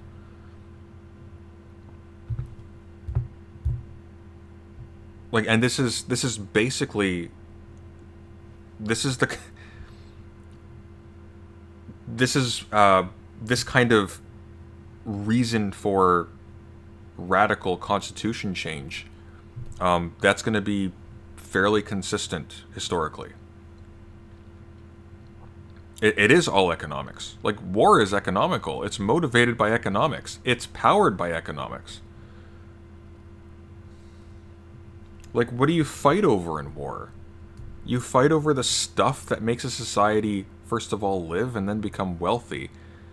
And even military technology is dependent on economic forms. Athens' power in the Peloponnesian War was dependent on its giving political rights to people who could supply them with cash to have an exclusively military fleet in peacetime, because that's extraordinarily expensive. Triremes are super expensive. You have to crew them, you have to train for maneuvers, and they have no economic value because they have so little cargo space. And just the space taken up, you have to maintain them. You have to build them. It's problem, because it's not so easy to make a firm division between who's exploiter and who's exploitee, let's say, because it's not obvious. Like in the case of small shareholders. Yes, it is. So if your source of income is you pay somebody who has to work in that capacity, less than you we can even make it more or less ambiguous, significantly less than you make off their work, then you are exploiting that person. You might not hate them. You might be doing them a benefit by doing so, but you are exploiting them. Exploitation doesn't necessarily mean oppression. It becomes oppressive when you have a situation where people no longer have a choice, and where that relationship has crystallized into kind of an arresting situation where the people who are on one end can't get out of it.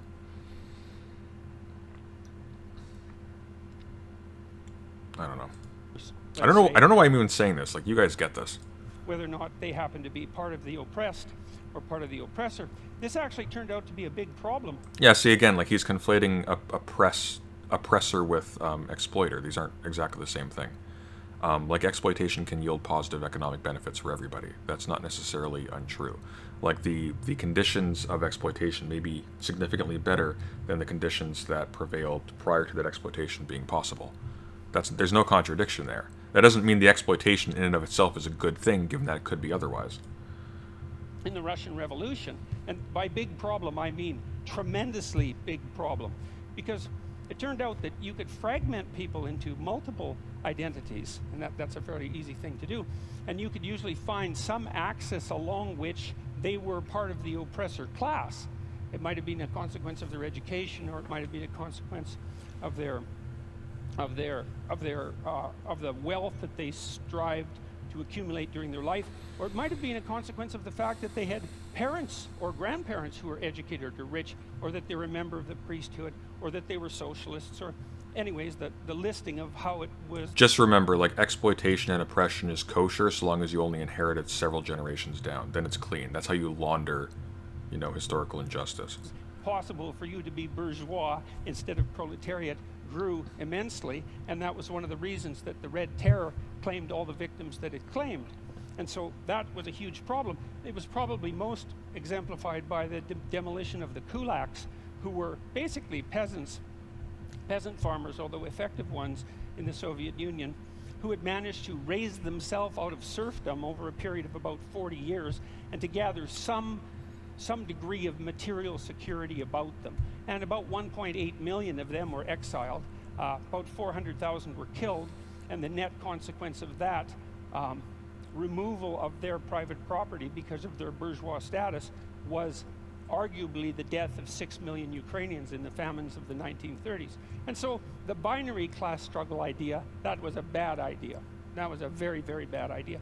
It's also bad in this way, and this is a real sleight of hand that Marx pulls off, is you have a binary class division, proletariat and bourgeoisie, and you have an implicit idea that all of the good is on the side of the proletariat and all of the evil is on the side of the bourgeoisie.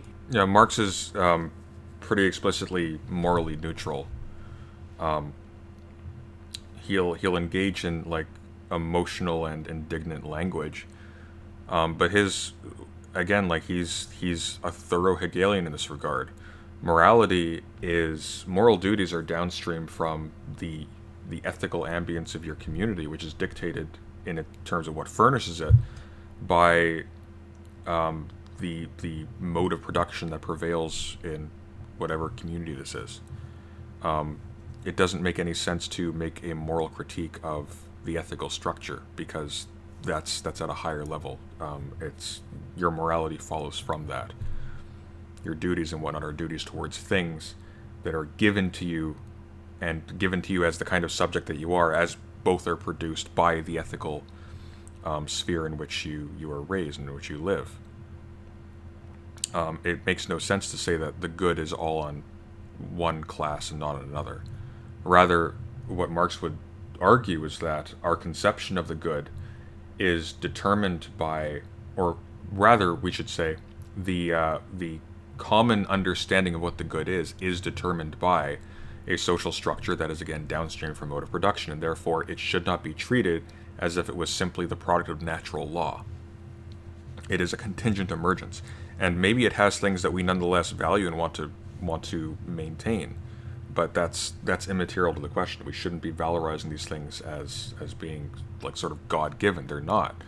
They're the product of human endeavor and human decisions that could have been otherwise, again.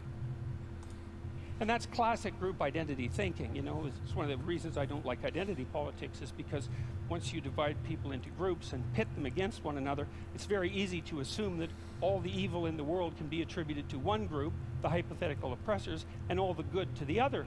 And that is why the postmodern neo-Marxists are destroying the world. Well, and that's naive. That's naive beyond comprehension, because it's absolutely foolish to make the presumption that you can identify someone's moral worth with their economic standing. So, and that actually turned out to be a real problem as well, because Marx never says that your moral worth is determined by your economic standing. That's stupid. That's really stupid. If anything, Marx is going to... one of the major reasons why someone of Marx's positions would be pro-revolution is precisely because being in low economic... being poor results in you artificially not being able to develop fully as a person in a lot of cases. Like, if you lack time, if you lack health, if you lack nutrition, like all of these different things, if you're in an environment where the average person is resentful of learning or something like that, you're not going to become a scholar. You're not going to have a lot of opportunity to be inventive and creative, or even brave or whatever. You're going to basically just be a tool of someone else. benefiting somebody else, making somebody else more human at your expense. Like he's denying the idea in Aristotle that maybe some people are natural slaves, saying we are conditioned to be such.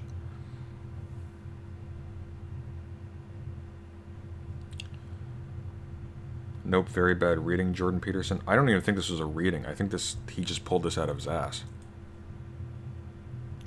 Marx also came up with this idea, which is a crazy idea as far as I can tell, that's a technical term, crazy idea, of the dictatorship of the proletariat. And that's the next idea that I really stumbled across. It was like, okay, so what's the problem? Well, the problem is the capitalists own everything. They own all the means of production, and they're oppressing everyone. That would be all the workers. And there's going to be a race to the bottom of wages for the workers as the capitalists strive. Someone can correct me on this, but I was under the impression that the dictatorship of the proletariat was the dictatorship of a single class in a single class society. Like, again, like if history is the history of class struggle, and then you universalize class so that everybody is equal and everybody has the same dependencies economically, then it would indeed be the dictatorship of one class over itself as opposed to one class over another, right? And the process by which you would reach that stage would be through, again, the assertion of the interests of one class over the other until all was just that one class. To extract more and more value from the labor of the proletariat by competing with other capitalists to drive wages downward, which, by the way, didn't happen, partly because wage earners can become scarce, and that actually drives the market value upward. But the fact that you assume... No, there will be other classes in the dictatorship of the proletariat. If somebody wants to elaborate on that, I'm drawing a blank here. That would be useful. A priori, that all the evil can be attributed to the capitalists, and all the good, the bourgeoisie, and all the good could be attributed to the proletariat, meant that you could hypothesize that the dictatorship means something else in Aristotle. Dictatorship isn't a concept in Aristotle. Dictatorship historically is the election or the institution of a decision maker for a period to basically rationally guide, to autonomously guide, not autonomously, autarkically maybe, to autarkically guide the state during a time of crisis.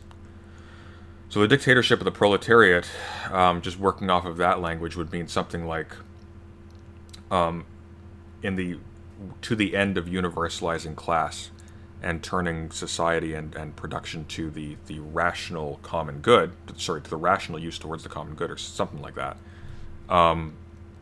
The interest of the proletariat is now treated as the sort of lodestone for what is done politically until that universal class is instituted. Someone can correct me on this. Again, I'm a layman when it comes to Marx. But the dictatorship of the proletariat doesn't mean a Walmart worker gets to put rich people into gulags. dictatorship of the proletariat could come about, and that was the first stage in the communist revolution. And remember, this is a call for revolution, and not just revolution, but bloody, violent revolution, and the overthrowing of all existent social structures. I mean, if you are kept in a situation where you will be held into perpetuity, in a state of desperate scrounging for scraps from someone who is exploiting you by dint of controlling all of the resources that are there, by which you could produce for yourself, or by which a community could produce for itself. And if they have attained that material by means of other exploitation, and indeed by means of bloody violence, which they did, or by buying it from people who obtained it by means of bloody violence, I don't know, it just strikes me as the difference between, it's like saying that you're wrong for punching the person who has been slowly smothering you with a pillow because one of them is slower and therefore better? Like, there's... I'm not to valorize, like, the violent taking of productive land or something like that, but sanitizing the other thing doesn't really work. Well, I mean, it works, obviously, but it seems like it's being deployed here. The description of revolutionary violence is being deployed to sanitize the actual horror of what's taking place right now. And we feel it less here in places like North America, but largely that's because of exploitation of people in other states where they are treated much more horribly. I'm wearing clothes right now that were likely made in a sweatshop by children, where they are working grueling hours for pennies in buildings that they are locked into during their shifts. Like, it's... Like, my clothing is cheap, and I don't live in squalor as a result of that exploitation. So...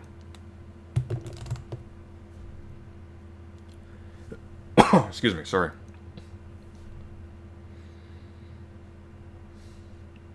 Damn, Jordan B. Peterson would be helped here if he had written if Marx had written a book about a real historical organization which he considered a dictatorship of the proletariat. It's such a shame he never did that.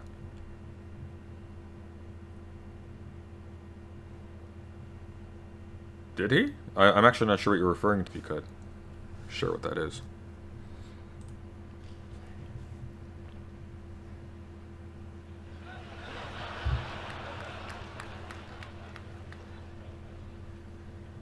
I don't know what's so funny. Anyways, the problem with that, you see, is that because all the evil isn't divided so easily up into oppressor and oppressed, that when you do establish a dictator of the proletariat, to the degree that you can do that, which you actually can't because it's technically impossible and an absurd thing to consider to begin with, not least because of the problem of centralization, and you have to hypothesize that you can take away all the property of... What's the problem of centralization? Capitalists. Like, he just says stuff. What are we supposed to do with this?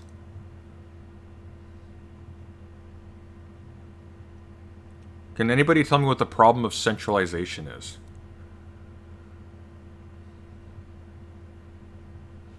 Like, does he mean, like, you couldn't put, like, a dispersed class in charge or something? I don't think that's what the dictatorship of the proletariat means. Like, in terms of, like, just populating a state apparatus with class. So, someone, if anybody has clarification on that, if anyone can provide clarity on that, that would be extremely helpful. I have no idea what he's talking about. You can replace the capitalist class with a minority of proletariats. How they're going to be chosen isn't exactly clear in the Communist Manifesto. That none of the people who are from the proletariat class are going to be corrupted by that sudden access to power, because they're, well, by definition, good. So then you have the good people who are... Okay, right. So this is what Marx would call a one-sided analysis. So if your social form follows from your mode of production, then if you change the mode of production, it doesn't make sense... Sorry, if you're talking about... It doesn't make sense to talk about the social form as if you're simply populating it with members of a different class, right? Because the social form itself, being downstream from the mode of production, is also changed with it.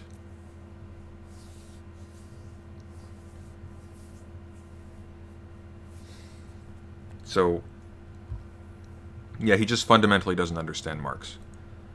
He's thinking of Marx as if Marx is just suggesting, you know, the kind of constitutional adjustments that a liberal would argue for. Where it's like, we just need to put a representative of this person's interest into this governmental office. Running the world, and you also have them centralized so that they can make decisions that are insanely complicated to make, in fact, impossibly complicated to make. And so that's a failure conceptually on both dimensions, because... Yeah, okay, so I'm hoping for his sake that he's trying to say economic centralization, and he's talking about the economic calculation problem, but it doesn't seem like he's talking about economics. I don't think he's talking about that. I think he's talking about just, well, obviously we can't just let the proletariat run the government. They're stupid. I think that's what he's basically saying here, because he's talking about how, like, it's complicated. It's just so complicated to run. He's not talking about, like, you know, rationally allocating resources effectively. He's talking about people making decisions in office, like particular people making decisions in offices.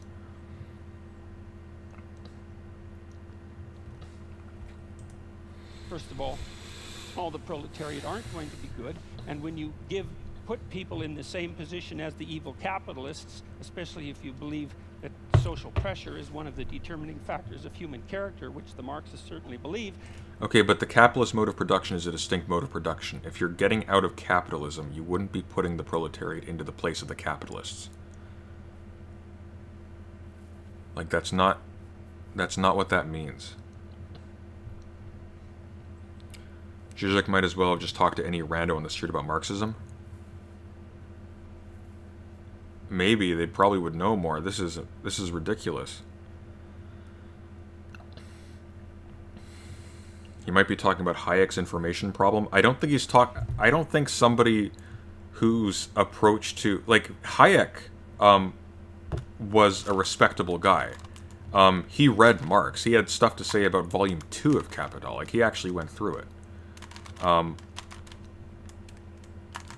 I don't think that Peterson came into this with a biased slant on Marx because he just read too much Hayek and didn't bother with Marx as a result.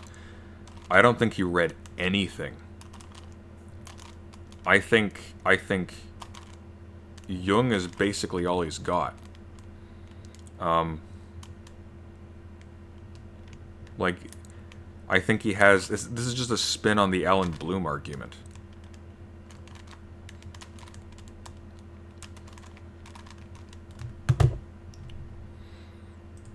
Then why wouldn't you assume that the proletariat would immediately become as or more corrupt than the capitalists, which is, of course, I would say exactly what happened every time this experiment was run. Again, like, the issue isn't the capitalists becoming corrupt. The issue is the capitalist class exploiting the proletariat class. And if you're interested in the common good, then you're going to not want your society to be one that squeezes the majority of it for the ultimate benefit of just a very few. Especially when that has deleterious effects on the longevity of that society as a result, and on the environment, as we increasingly learn. And then... Yeah, Hayek was wrong, but he tried. Hayek was a serious guy. He had his own biases, he had his own prejudices, but you can't say that he was lazy. This is lazy. Like, this is... The next problem is... Like teenagers do a better job in this. First-year undergraduates do a better job than this. He's not even citing Marx. Like, you'd think he'd give, like, okay, here's this line, and this is what it says, and I'm going to respond to this. He's just pulling stuff from memory. I don't even think he read the Communist Manifesto. Well, what makes you think that you can take some system as complicated as, like, capitalist free market society and centralize that and put decision-making power in the hands of a few people, the mechanisms without specifying the mechanisms by which you're going to choose them? Like, what? We do that already, though. That's a thing that we do. Businesses are regulated. You have to apply for licenses.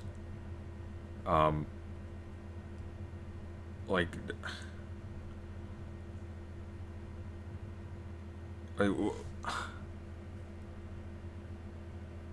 I'm trying to figure out how he imagines a socialist society to run. Like, does he think that people just... Does he think the idea is that people just get together in a hall and decide, okay, go forth and make... Like, what does this mean?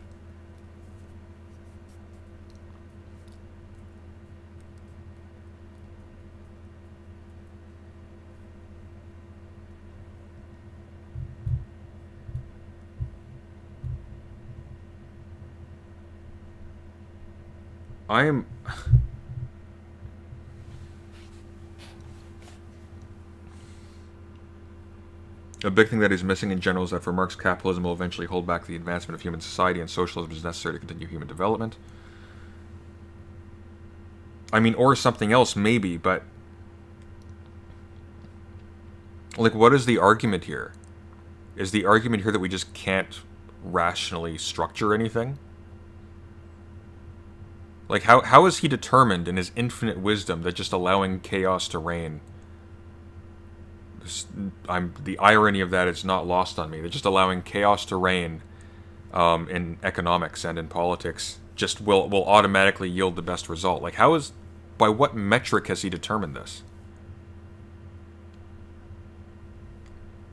Like, think about that for a second. You have to be able to make a determination at the same scale as the one he's critiquing in order to make that claim.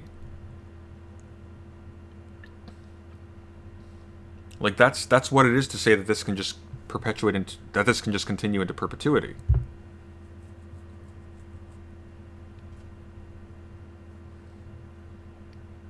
Oh, we're only 16 minutes in. I'll be right back. I need to get something fluid.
All right.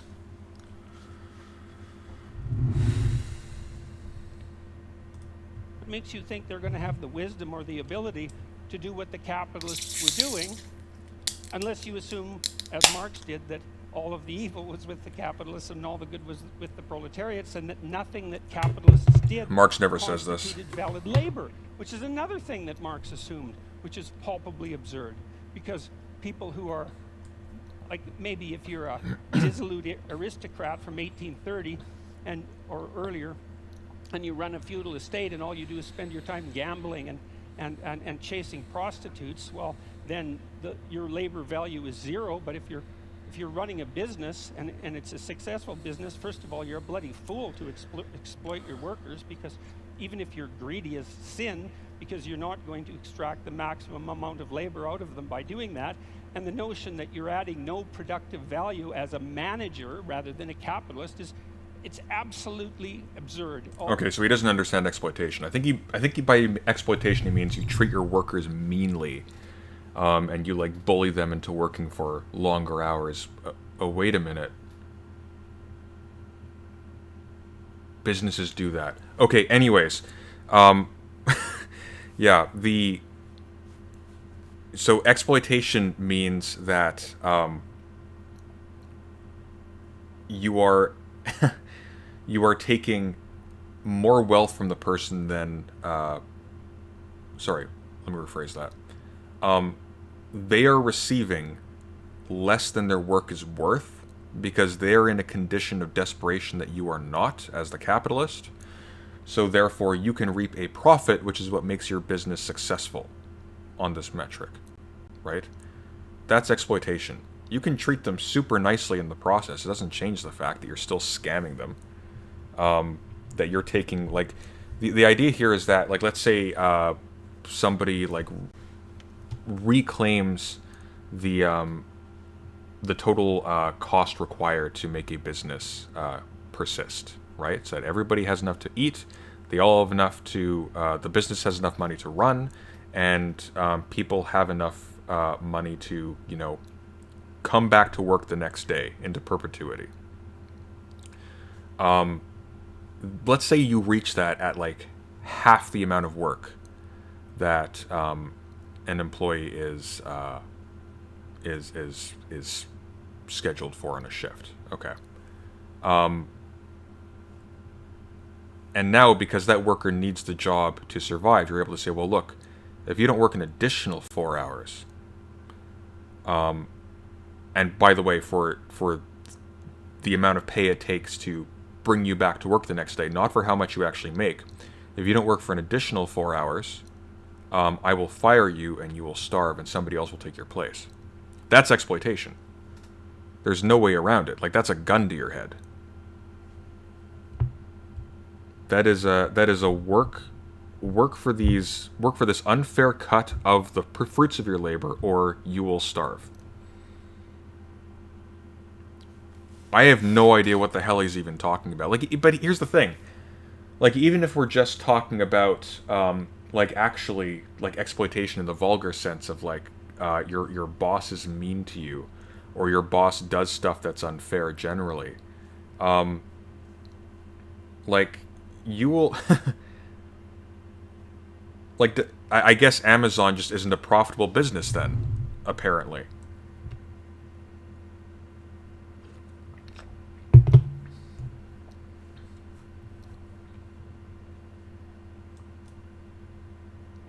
Any of you heard of Guy Standing's book, The Precariat? It's good. I haven't. Give it a look, though. Yeah, stop caring about being exploited. Tell the truth and clean your room so you can reclaim the Judeo-Christian values and traditions. All it does is indicate that you either know nothing whatsoever about how an actual business works, or you refuse to know anything about how an actual business works. So that's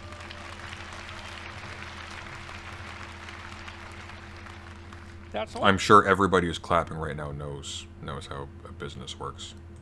That's also a big problem. Also, why the hell would Jordan Peterson thinks he knows how a business works? This guy's a psychology professor. He's never had to make payroll.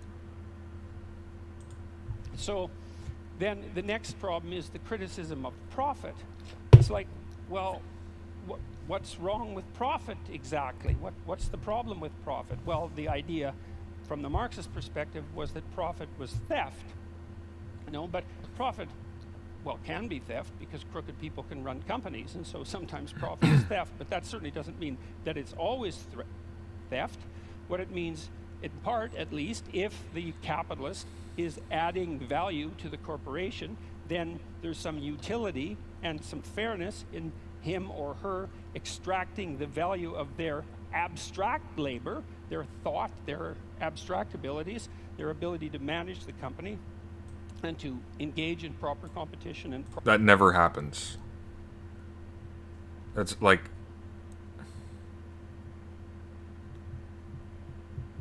that's... no. I'm sorry. Like, the CEO of Walmart doesn't bless Walmart with his genius. Is it a he? I don't even know who it is.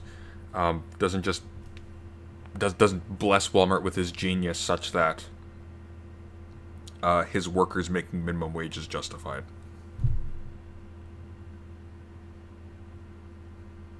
Zizek is probably no longer taking this guy seriously. If Zizek ever took this guy seriously, I should pronounce it Zizek. If Zizek ever took this guy seriously, I would be very surprised. Well, no, I think Zizek takes him seriously because he commands a massive audience, because he's a very, very effective demagogue, frankly. That's all he is. He doesn't know anything. Like, what's his pedigree? He went into psychology where he almost exclusively focused on like Jungian personality stuff, as far as I am aware. He's read a few novels that he can scarcely remember. He quotes a few movies that he can't remember at all, and he's so lazy and undisciplined that he can have an audience. He can share an audience with the most prolific Marxist Hegelian theorist in the last like almost 100 years, honestly.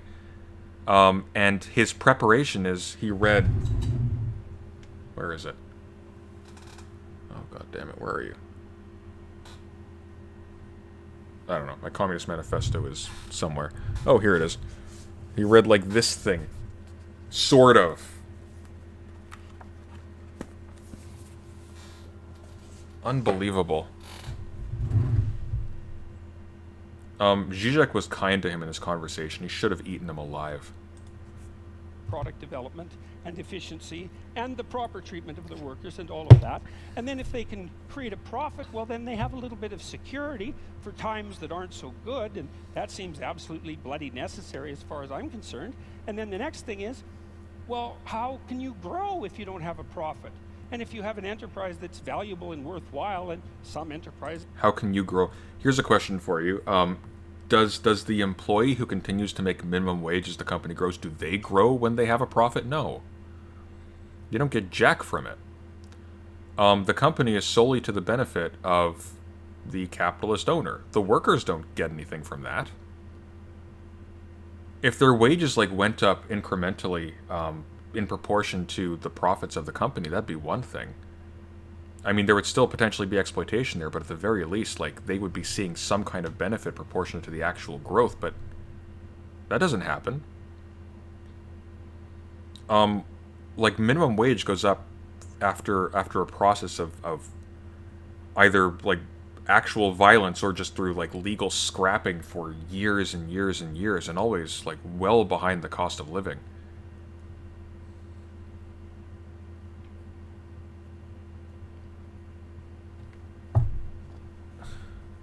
He's an idiot. He's just stupid. Are valuable and worthwhile, then it seems to me that a little bit of... I don't know why I didn't see that he was this stupid before. This is actually embarrassing.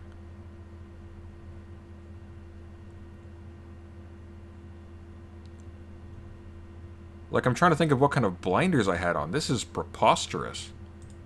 A profit to help you grow seems to be the right approach. And so, and then the other issue with profit, and you know this if you've ever run a business, is it's a really useful constraint. You know, it's not enough to have a good idea. I think Zizek was smart not to eat him alive and put the most important question after warming up and being friendly. Show me those postmodern marks. Yeah, I agree. I think that's just my sense of outrage speaking. I think Zizek handled this very well. That being said, I think he also potentially valorized Peterson a little bit by allowing him to pretend like he could engage with Zizek in a positive, collaborative way, which was a facade because he had no intention of doing so. He has no respect for Zizek. In fact, I just don't know. I mean, there was no perfect way to handle this. I think he did very well, all things considered.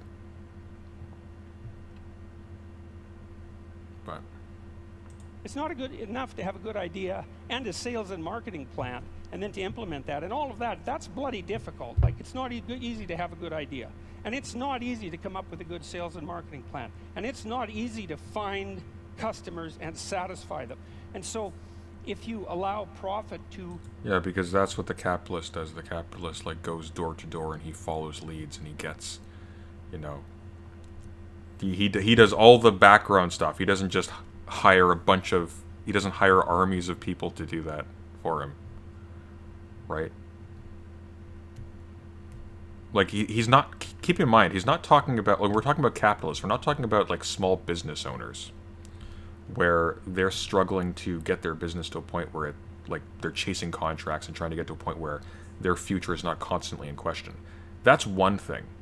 When we're talking about capitalists, we're talking about people who specifically own the means of production. We're talking about people who own the equipment and the land required to produce things that everybody needs, to produce the commodities that everybody needs. We're not talking about, like, your small local cleaning business run by some guy in his house with, like, maybe, like, between 5 and 20 people working on an hourly wage. That's not what we're talking about here.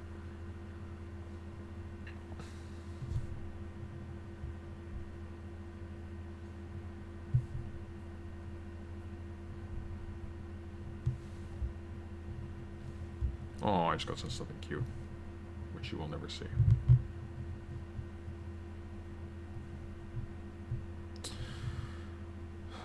I wouldn't say he's stupid, he's just ridiculously bad faith. No, I think he's stupid. I think he's really, like, here's something that I've had to come to terms with. Being stupid doesn't mean you're good. A lot of times being stupid is actually a function of being bad, especially when you're in a privileged position like this and you have everything handed to you.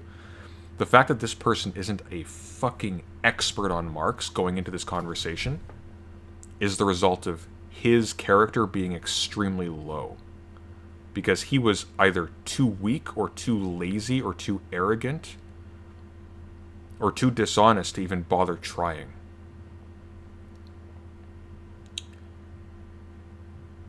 Like, he's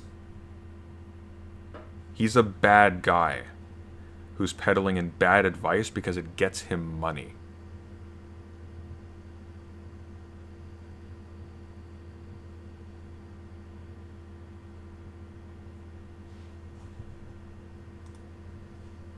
To constitute a limitation on what it is that you might reasonably attempt, it provides a good constraint on wasted labor.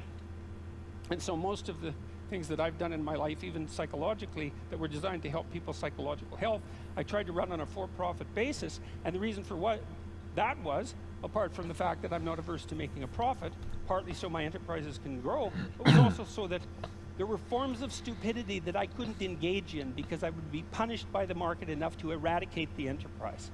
And so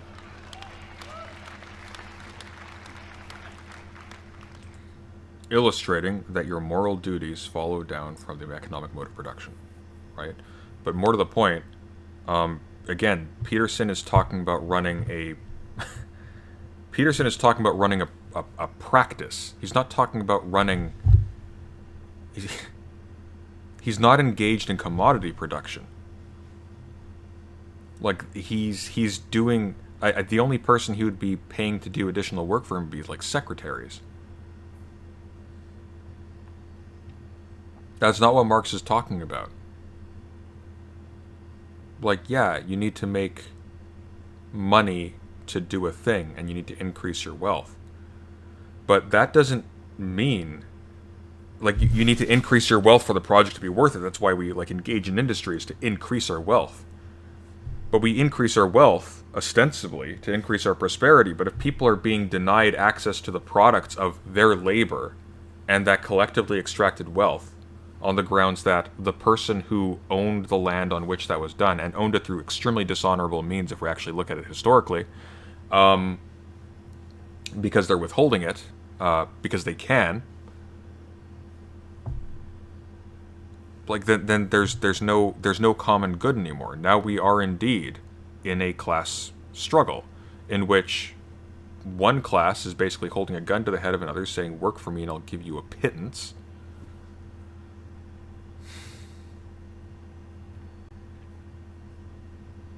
Peterson did get me out of a rut I was in. For that, I'm grateful.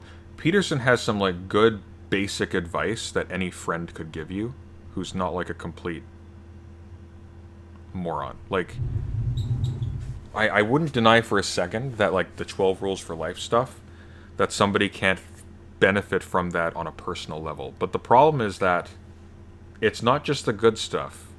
He also uses it, and this is one of this like feeds into the racket, because he's, at the end of the day, you know, he's a salesperson for the right wing. At the end of the day, he then tries to naturalize any kind of good advice as being essentially connected to acquiescence to the status quo, which is a state of exploitation. And his entire career is about obfuscating that.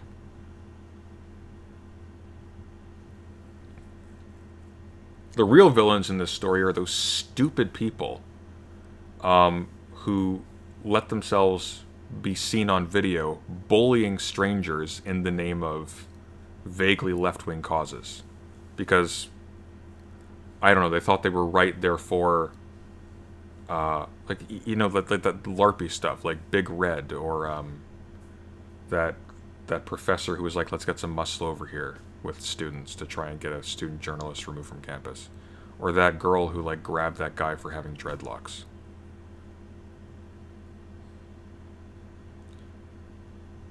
Like, they made this man's career.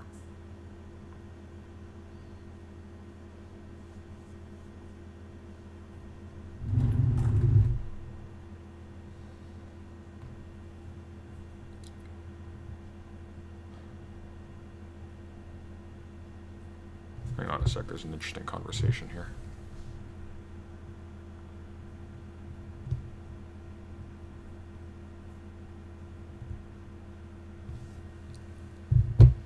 We might have something to go over later.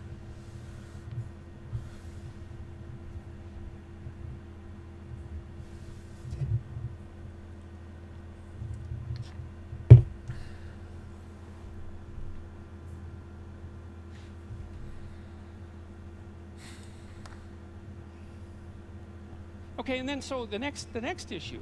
This is a weird one.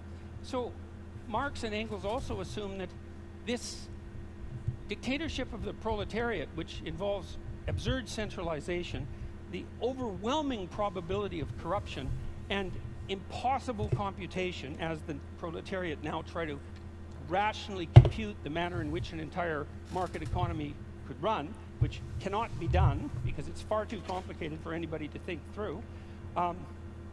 The next theory is that somehow the proletariat dictatorship would become magically hyper-productive. And there's actually no theory at all about how that's going to happen. And so I had to infer the theory, and the theory seems to be that... Okay, if you're exploited and you have, and your wage does not actually increase the amount of productivity that you do, then you have every reason to try and flout as much responsibility as you can. If you can hide in the bathroom without being penalized during your shift, you should do it. It's in your interest to do it. If you can call in sick a set number of days, do it to the maximum. Think of how much is actually lost from that. Whereas if people directly benefited from actually trying, how much would be gained?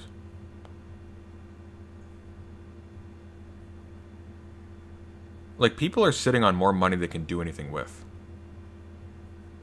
Like, to the point where they don't even understand the concept of the cost of food anymore. I remember there was this weird, like, thing some show did at one point where they were asking, like, billionaires what they thought the cost of, like, a dozen eggs was or something, and they couldn't guess. Oh, cool. So we might have Zanzi on in, like, 20 minutes to talk about his chat with Loco Daedalus and J-Reg and Faraday Speaks. That'll be fun. Let's wrap this up before then. We have about 20 minutes, it sounds like.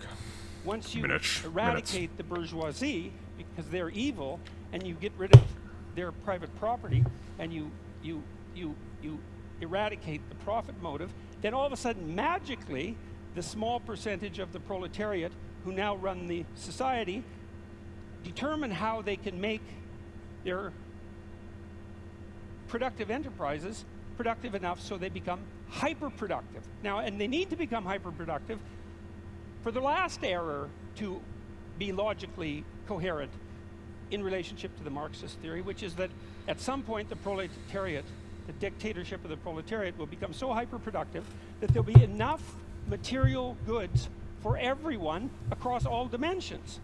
And when that happens, then what people will do is spontaneously engage in meaningful creative labor, which is what they had been alienated from in the capitalist horror show, and the utopia will be magically ushered in. Why would you think that's impossible? I am doing that this very moment.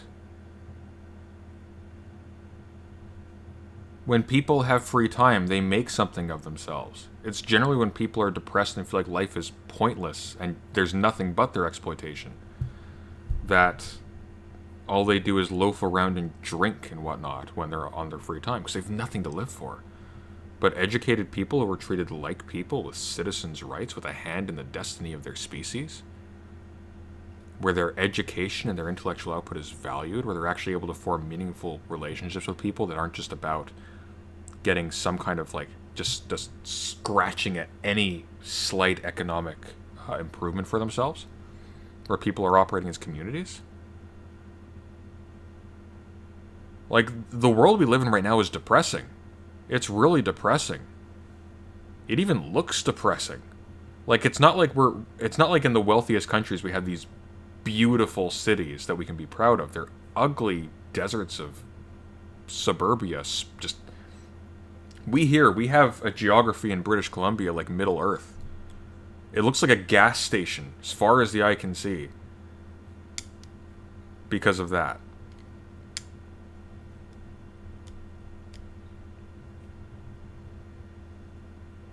This absolute piece of shit. Sorry. I'm actually like angry at this guy.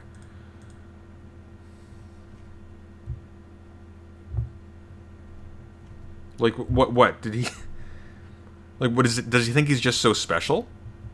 Does he think that he's just one of the smart ones who would like do something sort of meaningful and artful and interesting with his life, and that everybody else would just be like drooling and just scratching, just like bashing rocks together?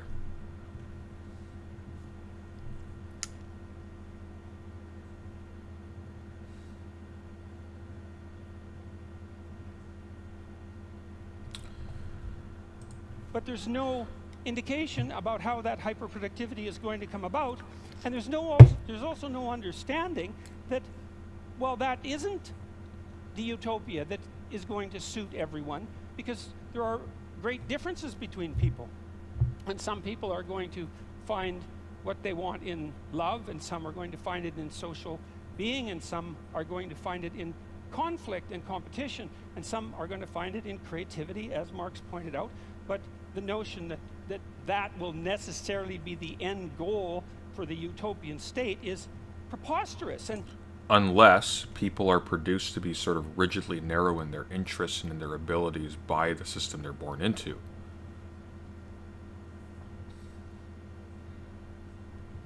Like, the blank slate thesis that people have absolutely nothing about themselves, about their, like, nothing unique about themselves besides the conditions they're raised into, is of course absurd, but then no serious philosopher has ever argued that. Not even John Locke, if you actually read him properly.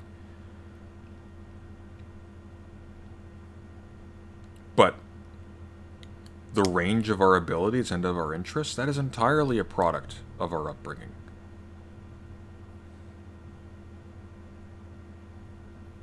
There are people who are raised in ways where they can't appreciate certain things, and it's horrible.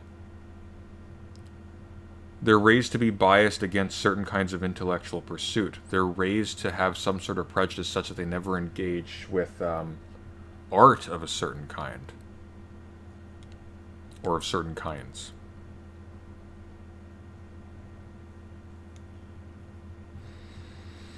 Yeah, Marx was not a utopian. Marx was extremely reticent to talk about the future for precisely the reason that his concern was not with the future per se, it was with history. It was with escaping from processes that were set in motion by historical, contingent historical decisions and historical actions.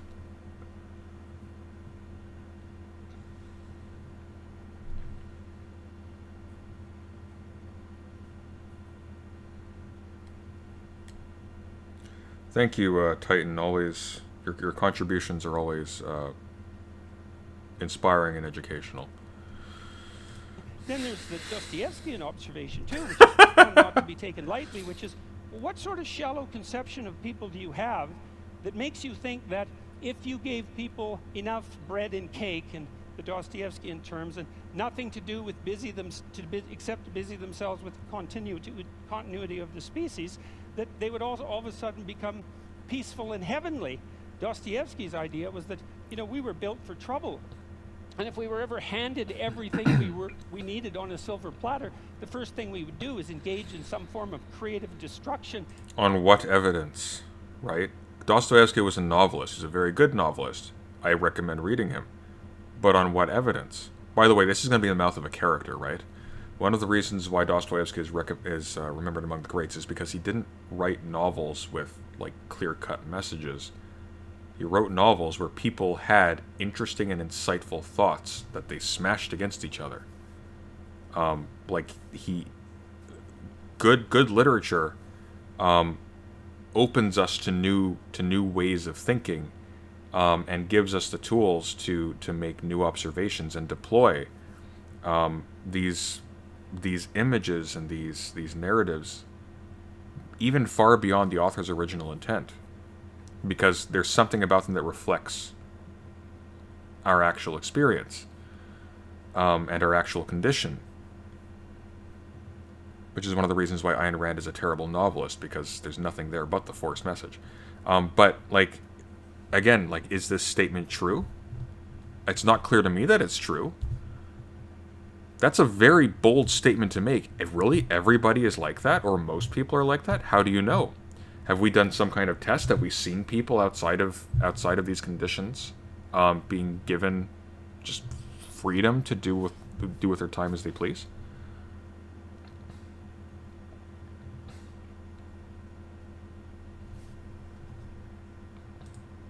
Just so something unexpected could happen, just so we could have the adventure of our lives. And I think there's something to be said for that. What are you clapping for? He didn't say anything. So, and then the last error, let's say, although by no means the last, was this, and this is one of the strangest parts of the Communist Manifesto, is Marx admits, and Engels admit repeatedly in the Communist Manifesto that there... Oh, I think Zanzi might be trying to get a hold of me. Let's see. That wasn't 20 minutes, Zanzi. Or was it? I've lost track of time.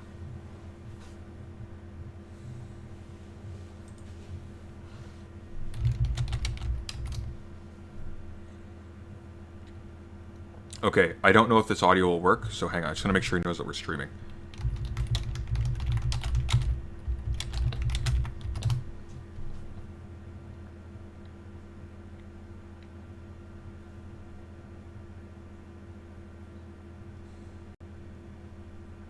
Okay, he's just getting water.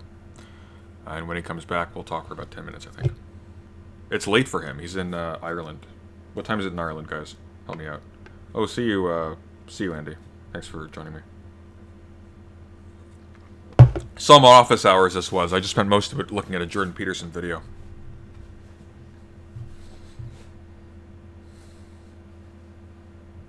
I think this is what sort of distinguishes this channel. We will look at a 20-minute long video for like 3 hours.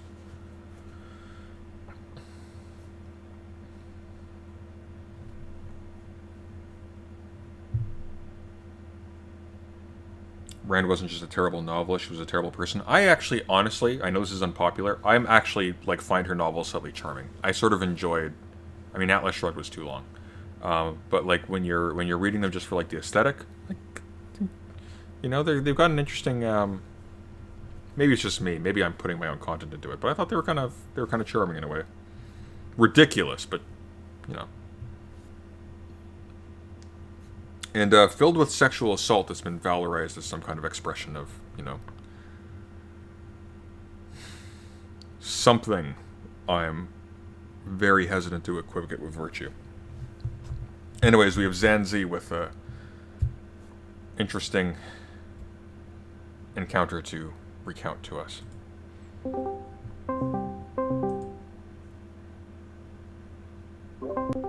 Hello, hello. Hello, hello. Here, let me just make sure the audio is actually working. This is my first time having somebody on stream on Discord. I can't hear you. I'm just going to change my settings. Encounter to recount to us. Testing, testing, 1, 2. Hello, hello. Can you hear me? Yeah, I can hear you now. Lovely. Yeah, I think All there's a right. mix-up. Sorry about that. I was just testing the audio quickly because I haven't done a conversation on Discord yet that's worked, so I wanted to make sure this was functional. But it seems like you're coming over on my end as well. So you had a conversation with, who was it? It was Faraday Speaks was organizing it, and it was J-Reg. His character, I enjoyed him. And Logo something. It didn't get the full name. Logo Daedalus, I believe. Logo Daedalus, yeah. I don't think he liked me, and I was particularly fond of him. Yeah. So what happened? A lot of it was cordial, but we kind of like clashed over certain aspects. Like Your audio is a little bit choppy there. Is it? It might be a connection thing. What is it? Like, is it crackly? It's crackly, yeah. Okay, give me 2 seconds. Sure. I'm just gonna close Discord. Yeah.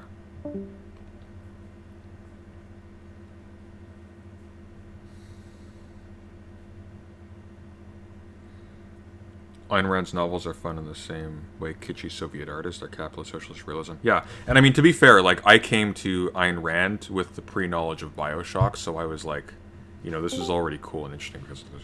Oh, hey, Zenzi. Is that better?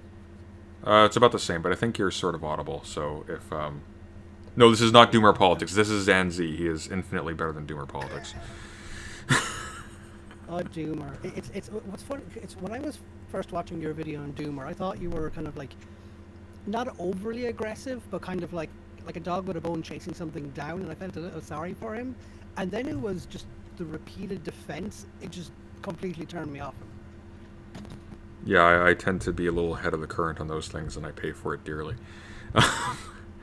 But yeah, so you had a conversation on right-wing radicalization with these people? Well, it was more the concept of radicalization of the West itself, and like I had a very distinct and clear point I wanted to get across. For whatever reason, the consensus in the end seemed to be along the lines of that, oh, radicalization isn't happening, people are just getting funneled into their own bubbles.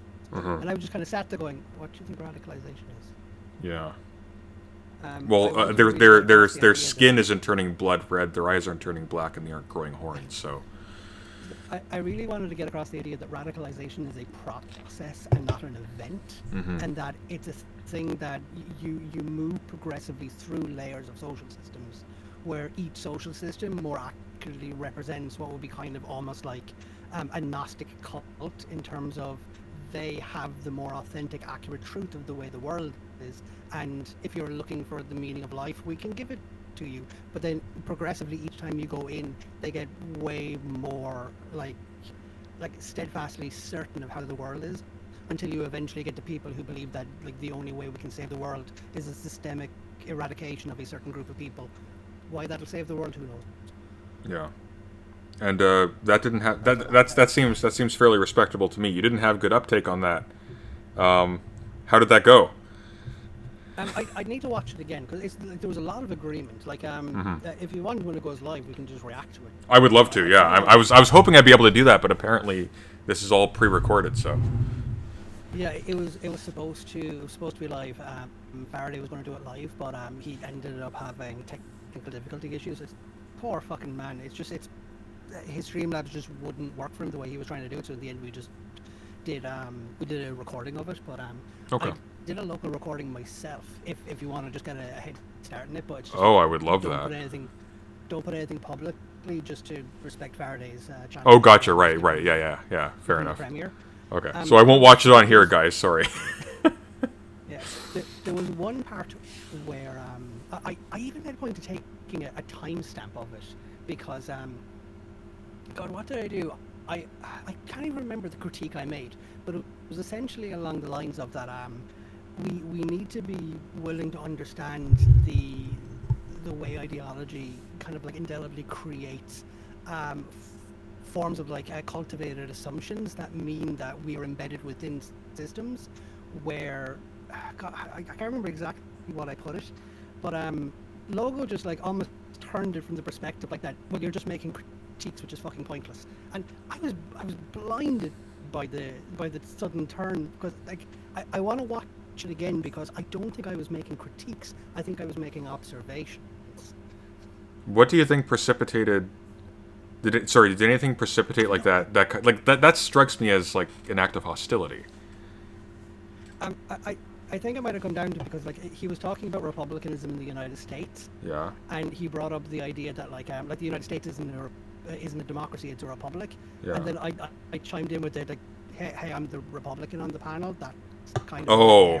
the idea that a republic isn't a democracy is kind of a nonsensical conversation, because Republicans are perfectly fine with democracy when they have 51 senators. Democracy is the method of organizing your republic, but a republic is just an organization of the commons. Well, I mean, specifically, if you want to be historical about it, we're not talking about modern republicans in the American sense, of course.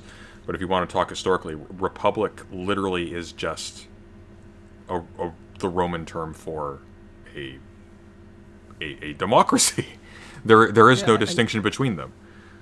And I even brought up that point where that republics as a concept are ancient, and they date way back to the Roman Republic, where you essentially had a form of class system based upon a rule of a certain particular class. Mm-hmm. The ordinary peasant was never going to become a senator, but kind of like liberal republicanism as it emerged out of the French Revolution was a revolution of the bourgeois class, Yeah. whereas republican socialism is a revolution of the proletarian class. Zan, I'm so sorry. I know this is super frustrating, but your audio is apparently super low, and it is still a little bit clipping. Is there any way we can like make you louder? No, it's not your fault. Let me go back into my settings and just see what's going on. I found that for me, like when I go on Discord, it automatically chooses my webcam's microphone as opposed to my actual microphone, which is why I sound like I'm in a sewer when I'm talking to Chud Logic. No, it's using my correct. Strange. This is so frustrating. I can turn myself up. No bother. Is that better? It's a little bit better. You're getting really crackly though. I don't know what the hell's going on. That is so weird. I wonder if it's an OBS thing. Although no, it's the same on it's not OBS, because I'm hearing it that way too. Yeah, we'll just keep going. We'll keep going. I think people can hear you. They just need to turn it up. Hello? Hello. Can you hear me? Try swapping the mic jack, if you can.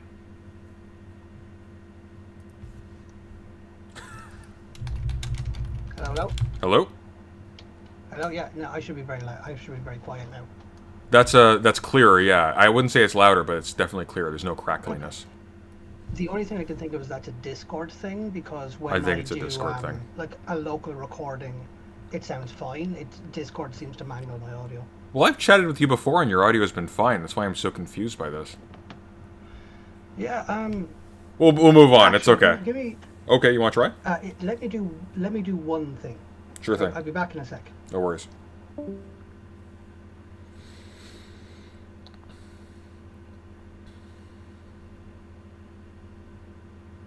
Meat Lover, can you qualify that statement so I don't need to kick you from my chat?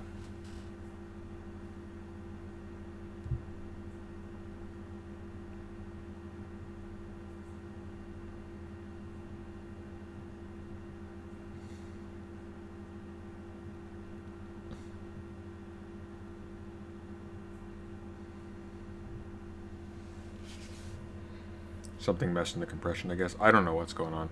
I am not a technical person. I am a books and coffee person. So I'm as stumped as Zanzi is. Probably a lot more so when it comes to this. Hey! Hello? Oh, that is so much better. Okay, yeah, all I did is I unplugged the audio interface and plugged it back in again. Oh my god. That's funny. Alright, but as you were saying, yeah, no, your audio is crisp now. It's probably as loud as I can get it, but that's totally fine. But yeah, I was just trying to stress the idea that republics are a fundamental relationship to a public relationship to a public space. That is fundamentally what Republic Exactly. demands Yeah. within like the modern inception and conversation about the word. And the bourgeois republic believes that if you can just give access to markets that are contained within national borders, then you have a republic. Whereas the socialist says that no, you need to actually democratize all aspects of life within the public sphere, and then you have a republic. Yeah. I'm just gonna turn my mic audio down a little bit so that we're not like I'm not blasting over you. How's it now, guys? Is my audio roughly equivalent? I think it should be. Anyways,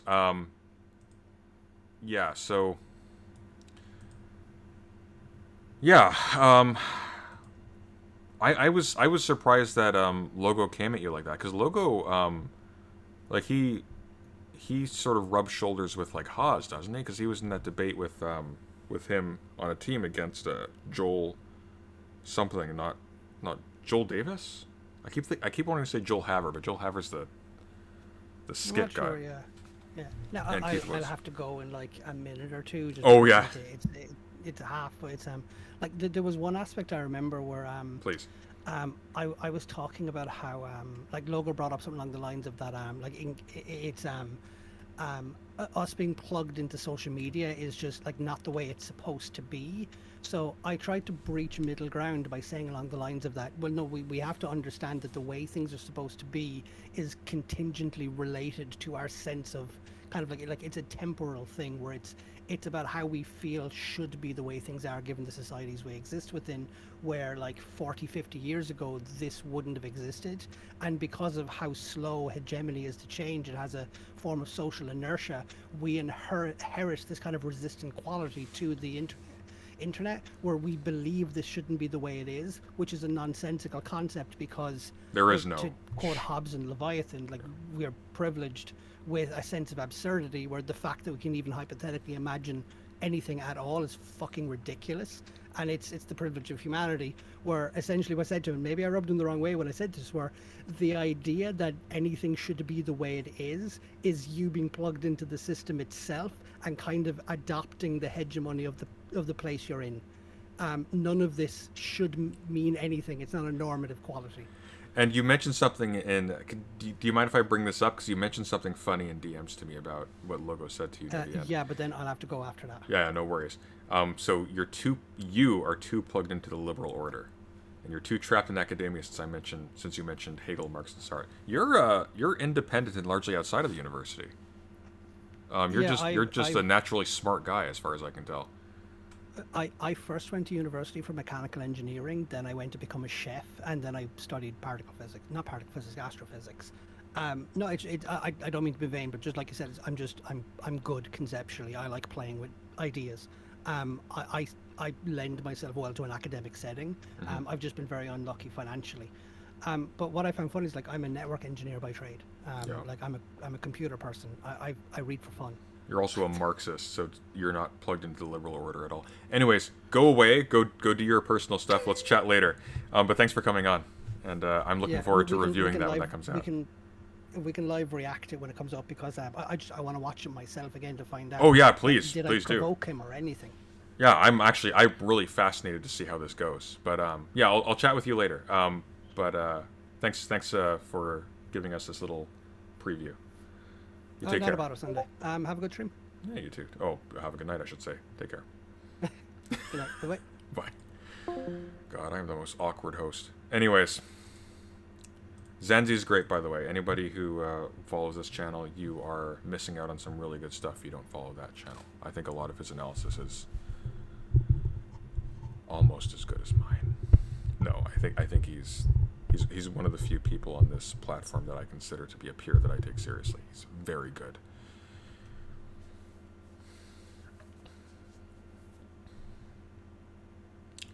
Logo Daedalus, my impression of Logo Daedalus is like left-wing Davis Arini, if anybody knows who that is. And I said this to Zanzi before he went into that conversation. I'm so disappointed I wasn't part of that. I think I would have had a lot of fun. But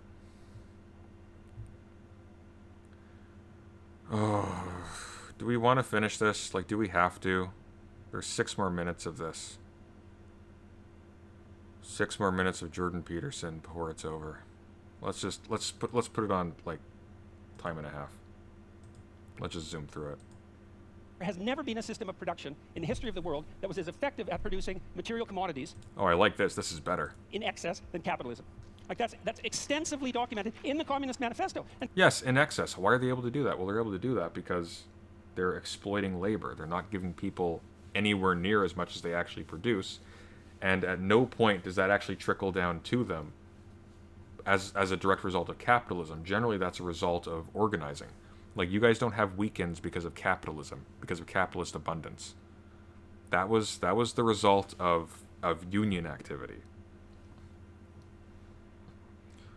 Logo seems like a pretentious ass to me. Seems like that to me too. I have very, very low expectations judging from what I have seen so far. Davis Arena was a Gamergate guy, wasn't he? I actually have Davis Arini's book just because it was on sale for like $2, and I wanted to have like a little piece of internet history. But Davis Arini is like a weird Canadian guy, because of course they're all Canadian. Alt-right guy who is sort of famous for going on a stream with like a whiskey glass jangling in a cigar, and he looks like Kane from Command and Conquer, and he has these like fascinatingly embarrassing pseudo-intellectual like easy chair talks, and they're kind of hilarious. They're sort of a guilty pleasure of mine. A part of that might just be the ASMR quality of like the jingling ice cubes in his glass or whatever, but I find him kind of fascinating. It's like if a BioShock boss had a YouTube channel. And so if your proposition is, look, we got to get as much material security for everyone as we Look, even the host is just dying. Look at his eyes. Just stop, Jordan, please. as possible, as fast as we can, and capitalism already seems to be doing that at a rate that's unparalleled in human history, wouldn't the logical thing be just to let the damn system play itself out? I mean, unless you're assuming that the evil capitalists are just going to take all Hang on a sec, what did he just say? documented in the Communist Manifesto. And so if your proposition is, look, we got to get as much material security for everyone as possible, as fast as we can, and capitalism already seems to be doing that at a rate that's unparalleled in human history, wouldn't the logical thing be just to let the damn system play itself out? Yeah, but we don't need like an endless accumulation of disposable products that are sold to poor people.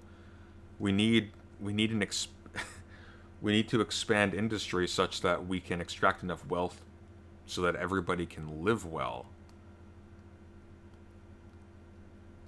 Like a lot of the wealth that we produce is just wasted or hoarded and just basically disappears. What do I think of Sitch and Adam? Do you mean Adam Friended? Adam Friended is an idiot. I don't know anything about Sitch. Given your interest, I think you would love reading the history of Brazil. Okay, I'd be interested in that. That'd be kind of... Is there like a particular book you have in mind, or...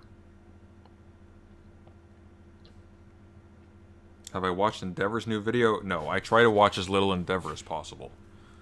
Every minute watching Endeavor is a minute wasted.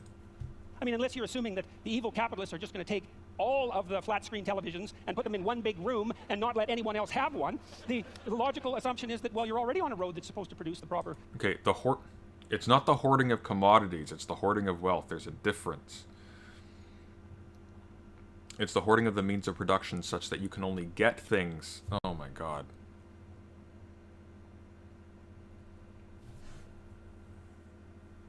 Marx wasn't talking about capitalists hoarding commodities.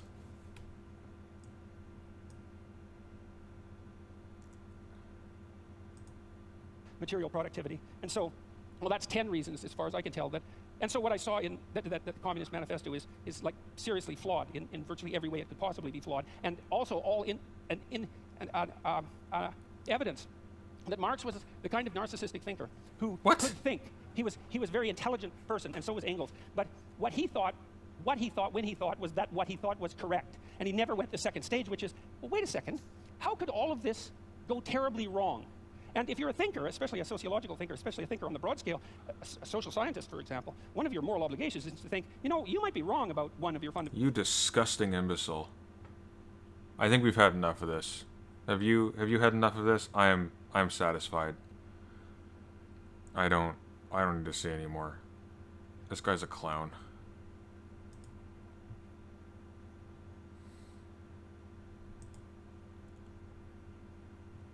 Like, is there a hint anywhere in any of his books that he might be wrong?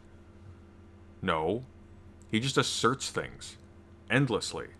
Minimal citations. What, because he adopts a grave tone, he's somehow, like, some kind of sage? No, he doesn't know jack.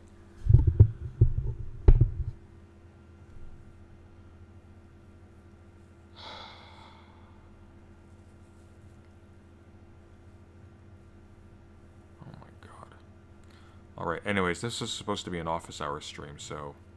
there's four minutes left. We'll just finish the 4 minutes. Mental axioms or 2 or 3 or 10. And as a consequence, you have the moral obligation to walk through the damn system and think, well, what if I'm completely wrong here and things invert and go exactly the wrong way? And, like, I just can't understand how anybody could come up with an idea like the dictatorship of the proletariat, especially after advocating its implementation with violent means, which is a direct part of the Communist Manifesto, and actually think, if they were thinking, if they knew anything about human beings and the proclivity for malevolence that's part and parcel of the individual human being, that could do anything but lead to a special form of hell, which is precisely what did happen. And so I'm going to close, because I have 3 minutes, with a bit of evidence as well that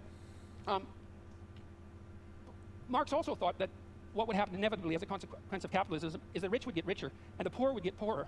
So there would be inequality. The first thing I'd like to say is we do not know how to set up a human system of economics without inequality. No one has ever managed it, including the communists. And the form of inequality changed, and it's not obvious by any stretch of imagination that the free market economies of the West... Except we know what axes that economic inequality takes place on. Again, the issue is not economic inequality. Even that famous phrase, like, from each according to his ability to each according to his need, that implies inequality. The point is that it's not exploitative. The issue isn't inequality, the issue is exploitation. Marx never valorizes equality in that way. Never. I feel confident saying that. Marx never says, like, after the dictatorship of the proletariat, we will achieve absolute parity on everything. No. But you might free the average person from living paycheck to paycheck and having no time or capacity to be anything other than a tool for somebody else's aggrandizement.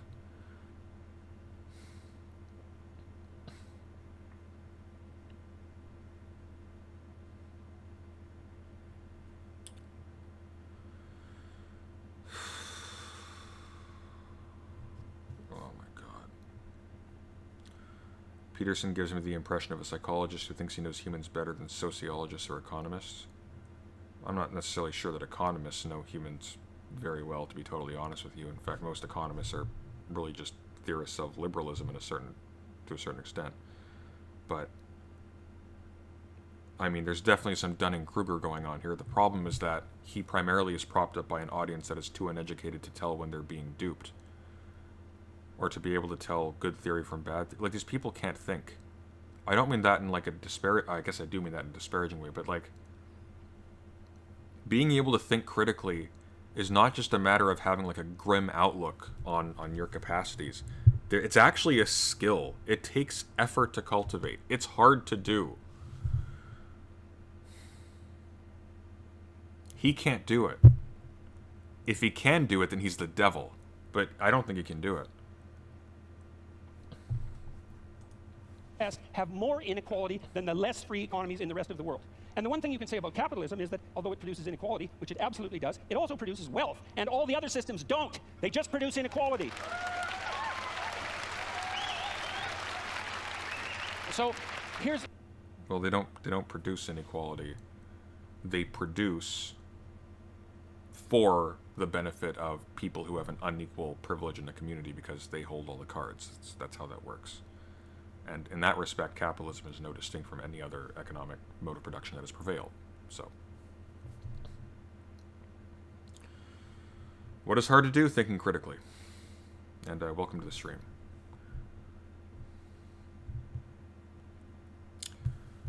Good God.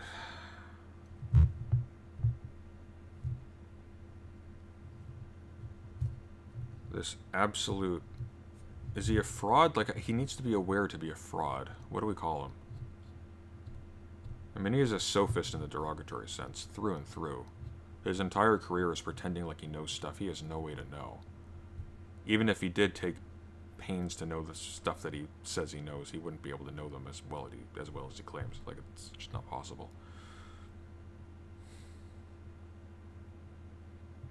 Like, I just don't know.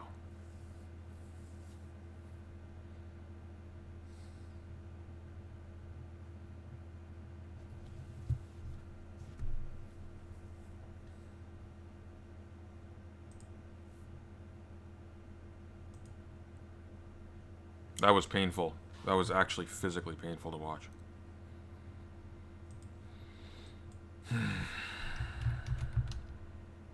Appropriately, I mentioned this earlier, PewDiePie is recommending Nietzsche to people.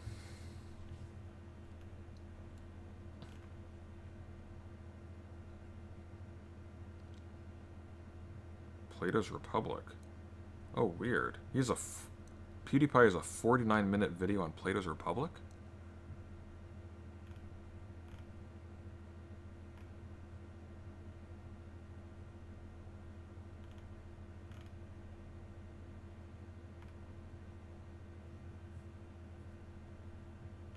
Hang on, let me see if I can find this.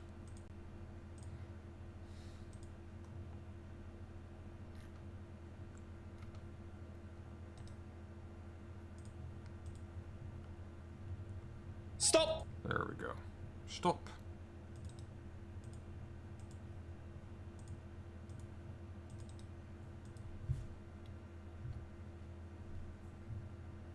Stop! Stop again.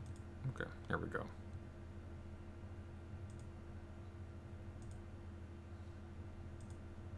Before the video begins, all PewDiePie keyboard and mouse combos are now 30% off. The greatest keyboard mouse combination of all time. The first football.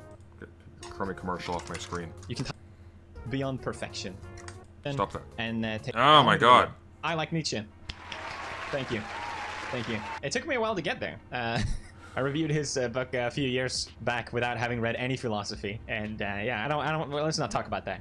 I actually wanted to make this video because I think you will really like Nietzsche as well. He's a German philosopher born in 1844, and before we dig too much into this, I just want to preface by saying that, you know, I'm not an expert. I'm just making this video to hopefully inspire you guys to dig into his readings as well, because there's so many misconceptions about Nietzsche that sort of makes you wonder if anyone's ever actually read him, as someone who did read him and didn't understand anything. But for me, it was really fun to discover just how wrong I was with all the assumptions that I had about him. The only thing that actually turned out to be right is that he has the most beautiful mustache that probably the world will ever see. I believe, if memory serves, that his mustache was actually cultivated by his sister after he had his mental breakdown. He did not wear like a giant, ridiculous mustache in his ordinary professional career as a professor. Most of you are likely to have heard of Nietzsche already. I think he's just so popular. He's referenced in movies. You probably heard of one of his quotes, most famously, "God is dead and we have killed him." And I think you hear these things and you make assumptions about him. Crazy mustache, weird name, philosopher guy. It led me to believe that Nietzsche was a nihilist, especially since it seemed like teenagers appropriate him as a symbol for thinking that life is pointless, and I like Nietzsche. I'm a nihilist kind of view. Maybe that's just me, but I remember seeing in the movie what was it called? Sunshine something. But what Nietzsche actually stood for was something really beautiful that I think a lot of these teenagers could benefit from, which is his life-affirming philosophy. That's right, Nietzsche wasn't a nihilist. You could argue that he was, because some views that he has could fit that category. Okay, but life-affirming doesn't mean like life-affirming isn't necessarily positive, right? Like, the people he's arguing against are also not pro-death. Yeah, anyways. But in general, he actively fought against nihilism, that life is pointless. Nietzsche, more than anything, wanted you to say yes to life. And I don't know how things got so twisted. And guys, I don't mean to call you out, okay? But I do stream a lot. And a lot of times when I get questions or, people tell me about their own lives, a common thing seems to be that there's a lack of meaning or a lack of purpose or whatever direction you're going in life. It doesn't feel right. And I feel for you. I really do.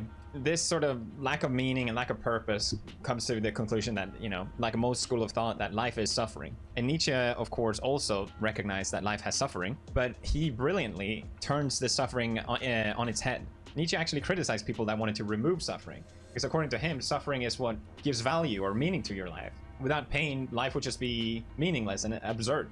And he believed that the best moments in life comes from suffering. We can all relate to the feeling of joy after undergoing a very difficult task. It's the basic plot resolve out of any movie as well, really. Pain is unavoidable in our lives, so why not give it a purpose? There's obviously a limit to how much suffering you can endure, and that person, by Nietzsche's logic, the person who can endure the greatest amount of suffering is the greatest person, according to Nietzsche.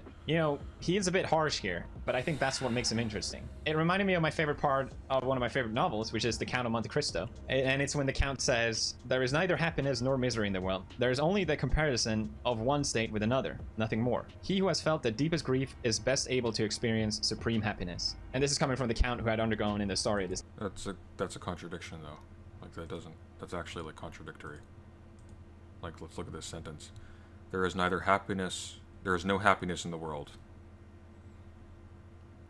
He who has experienced the deepest grief is able to experience the supreme happiness. Is there happiness or is there not? Right? I think the point here is that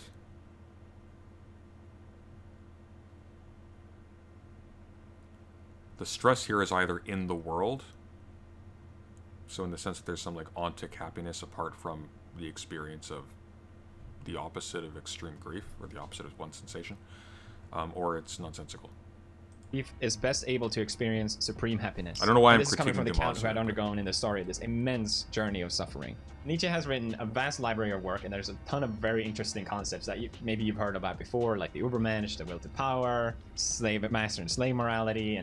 But I wanted to keep this simple and focus on the life-affirming philosophy. And my favorite passage from Nietzsche is the eternal recurrence, which is this idea that life is a cyclic thing that has been reoccurring and will continue to reoccur for infinity. This idea of a cyclic time isn't unique to Nietzsche per se.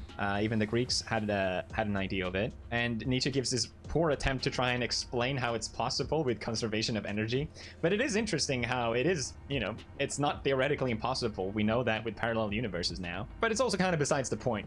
It's more of a test to see if you're affirming life. And it goes like this. If some day or night a demon were to steal after you into your loneliest loneliness and say to you, "This life as you now live it and have lived it, you will have to live once more and innumerable times more, and there will be nothing new in it, but every pain and every joy and every thought and sigh and everything unutterably small or great in your life will have to return to you, all in the same succession and sequence. Would you not throw yourself down and gnash your teeth and curse the demon who spoke thus? Or have you once experienced a tremendous moment when you would have answered him, 'You are God, and never have I heard anything more divine'?" I have, and I'm very thankful for that. It was during my wedding when I was dancing with Marzia. I felt, as being surrounded by my family, I had this moment of feeling like, you know what, whatever my life turns to, at least I had this moment. But that's not the point of necessarily of the statement. It's to give importance to this life. And it's a good thing to ask yourself, and the way you live life right now and the path you're in, would you want to take that path 100 times more? A lot of times we go down roads that I think a lot of us have this notion that once I do this, then I will be happy, or once I get to this point, then I will be satisfied. It's sort of a wake-up call for decisions that you make in life, and Nietzsche wants you to recognize life and all its suffering, and at the end of it say, yes, that was life. One more time, please. Once more. And that's life affirmation, and that's, to me, is the beauty of Nietzsche. I hope you enjoyed this video.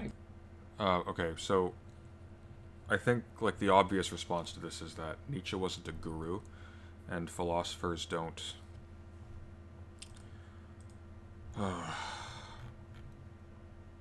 philosophers don't write so that random readers can have a handy set of life tips, right?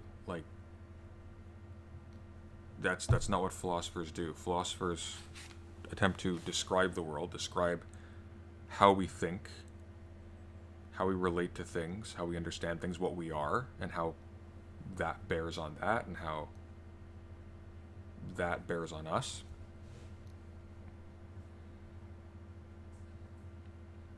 But this sounds like, what's that guy's name? That guy from that game, Everything. You know, they used his voice. That Buddhist guy.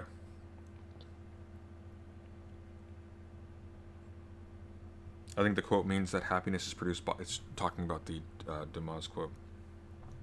That happiness is produced by us instead of found in the world. I'm sure, maybe, but I mean, like, he's deploying it as an illustration of what Nietzsche's talking about. It's just...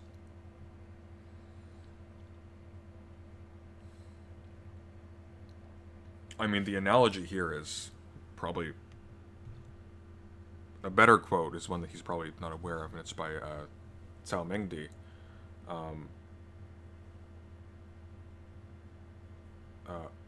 Oceans do not despise depth, mountains do not despise height. I think it might be reversed. But the basic idea is that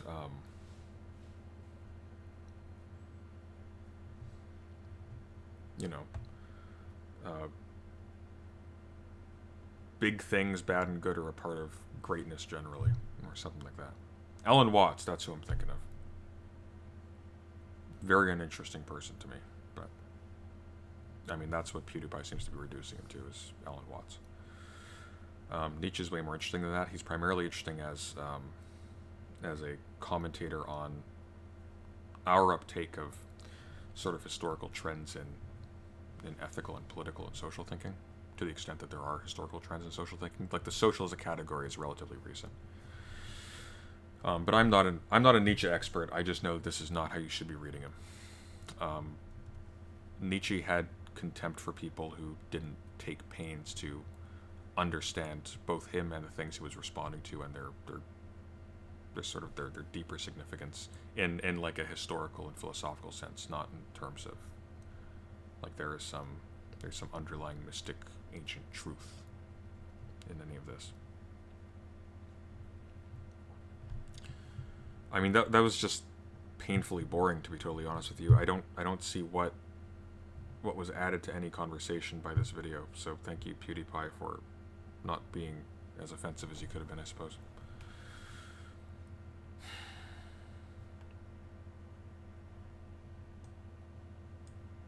$110 million subscribers.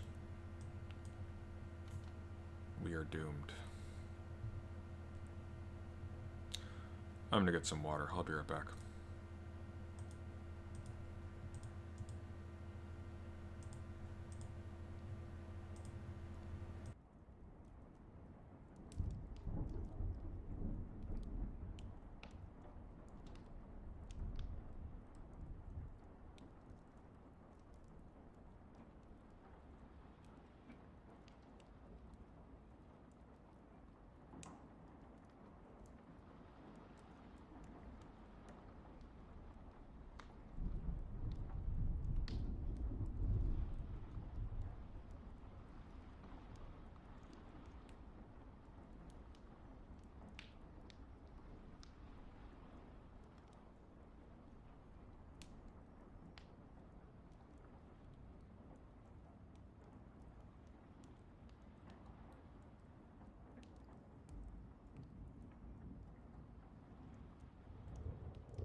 Alright, I'm back.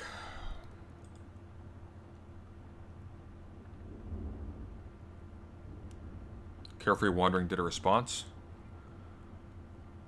Oh, I guess we can watch the Carefree Wandering response.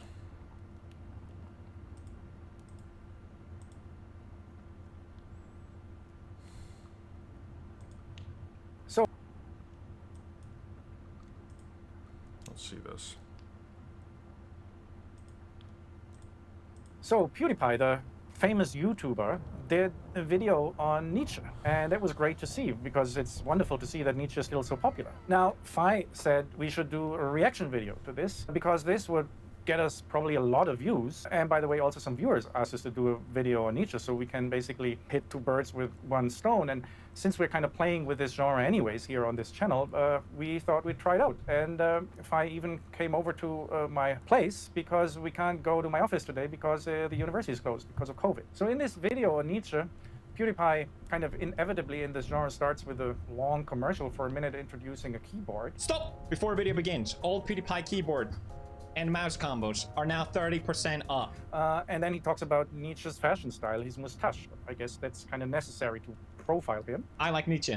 He's a German philosopher born in 1844, and before we dig too much into this, I just want to preface by saying that, you know, I'm not an expert. I'm just making this video to hopefully inspire you guys to dig into his readings as well. But then PewDiePie shares his philosophical take on Nietzsche. And he says, rightly so, that Nietzsche is often misrepresented as being a nihilist, and that he isn't really a nihilist. Because there's so many misconceptions about Nietzsche that sort of makes you wonder if anyone's ever actually read him. And in order to illustrate this misrepresentation, he points to a very nice movie, Little Miss Sunshine, that has this young emo guy who is a fan of Nietzsche and represents this approach to Nietzsche as you know, an attitude towards life where you basically deny everything, where you have no fun with nothing, and where you're kind of against everything. Teenagers appropriate him as a symbol for thinking that life is pointless, and I like Nietzsche.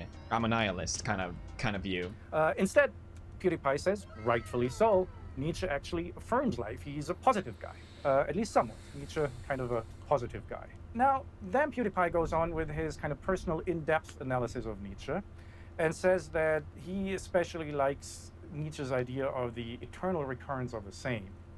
And he understands this as a kind of life affirmation test. But I wanted to keep this simple and focus on the life-affirming philosophy. And my favorite passage from Nietzsche is the eternal recurrence, which is this idea that life is a cyclic thing that has been reoccurring and will continue to reoccur for infinity. So if you're okay with like your whole life repeating itself over and over again, then obviously you must have a positive attitude towards your life and you're a positive guy. And this kind of repetition, he points out, even includes the suffering, which is of course part of life. But yeah, if you're really positive, you can also affirm that. And then he gives a kind of half corny example about his wedding where he was dancing with his wife, maybe a little bit to please the female audience. During my wedding, when I was dancing with Marcia, I felt, as being surrounded by my family, I had this moment of feeling like, you know what, whatever my life turns to, at least I had... What's that all about? To please his female audience? It's a weird remark. This moment. But that's kind of his personal take on Nietzsche's eternal recurrence of the same. So he'd like to have this kind of dance repeated over and over again. Actually, this way of PewDiePie's Nietzscheanism is correct. It's a kind of a mainstream understanding of what Nietzsche's idea of the eternal recurrence of the same is all about. The question we may ask from a philosophical perspective, though, maybe this notion of the eternal recurrence of the same is, on the one hand, a little bit more complicated, and number two, it's not really that much of a theory of kind of a straightforward, let's say, teaching as it is understood usually. Instead, it's more like a kind of a vision that Nietzsche had and that even sometimes frightened him. And it's influenced by a lot of things Nietzsche read and knew and studied. Number one, Greek philosophy, the pre-Socratics, Heraclitus, they were already kind of big on kind of a cyclic understanding of time. Then, of course, he knew a lot about Buddhism through reading Schopenhauer, and we find a sort of cyclic idea in Buddhism as well. And it even was kind of floating around in contemporary pop science in the second half of the 19th century when and Nietzsche was kind of reading this stuff. So this is an intellectual background of this idea, which then somehow overpowered Nietzsche. But if we look at it more closely, I think it's pretty obvious that Nietzsche's philosophy doesn't really have straightforward theories or straightforward teachings.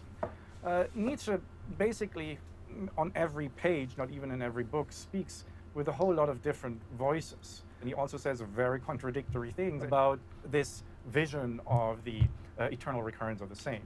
These voices include the cynic, the joker, the wise man, the prophet, the preacher, the scientist, the historian, and so forth and so forth. So in this sense, by speaking with all these different voices, he is kind of already in a postmodernist way deconstructing any kind of potential meta-narrative of his own thinking. But this does not mean that Nietzsche doesn't say anything, that he says nothing. He says contradictory, multi-layered, ambiguous, incongruous things that reflect the contradictory, multi-layered, ambiguous, incongruous nature of life, or human existence for that matter. It's precisely what makes him a postmodernist existentialist. So I think this vision of the eternal recurrence of the same is not merely simply a yes-saying or a big affirmation. At the same time, it's equally a big no-saying and a big negation. It's pretty clearly He's not really saying a whole lot here. I don't get what the argument is. That might just be on my end. I might just be zoning out a little bit, but I'm not. Like, he's characterized Nietzsche as postmodern, which is weird.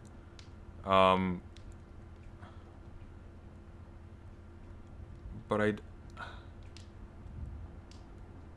subversion of three major I don't know what he's saying. Three major meta-narratives that Nietzsche was dealing with throughout his life. So first, of course, it contradicts the Christian narrative, which is all about, this final endpoint of resurrection and a second coming, and this kind of history that is oriented towards an endpoint. And Nietzsche is basically, with the vision of the eternal recurrence of the same, saying no to Christianity, which of course he also understands as a form of nihilism. So it's a double negation, a no saying to the no saying of Christianity. Carefree Wandering doesn't know Nietzsche. I'm just calling it right here. I think he's riffing on it probably with less sincerity than PewDiePie is. You can sort of tell when people are doing this because they'll pick, like, their response will only implicate tropes. And so far, he hasn't actually gone into any sort of clarification or explication of the eternal recurrence of the same in Nietzsche's writing and what parts of his writing characterize it. Like, he never specifies the lines that this is derived from. I think there's some BSing going on here on both ends. I believe PewDiePie completely that he actually read Beyond Good and Evil. And I believe him when he says he didn't understand it. And I think that the connections he drew earnestly. I think they're also wrong. But I don't think Carefree Wandering is being upfront about his actual expertise on this subject. Especially given that Nietzsche is not generally a very strong focus in philosophy departments today. He's largely popular outside of them. He should be taken seriously. But in my experience, there is not a whole lot of attention paid to Nietzsche right now. Doesn't he have a video on Hegel, Marx, Nietzsche too? Might give more insight on whether he actually knows Nietzsche. Maybe. I'm just going off of this at the moment. That being said, like, we just saw another another prolific video creator who has written books on Marx and Nietzsche, so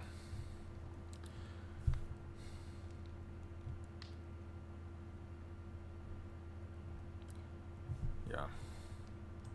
Which makes the affirmation a much more complex thing because it's a double negation. And then secondly, it's also a no saying to Buddhism, because Buddhism does not only have the cyclic recurrence idea, it also has the idea that eventually you can somehow step out of it and reach something like nirvana. And of course, with Nietzsche's idea of the eternal recurrence, that's not the case. I vaguely remember him characterizing something as an act of Buddhism. I think even Peterson cites that quote.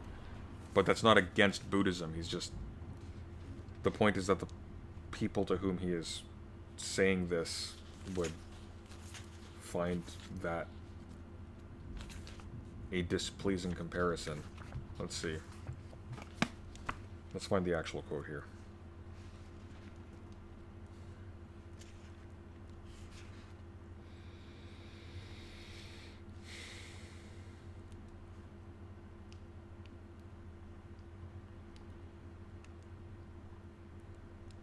$113.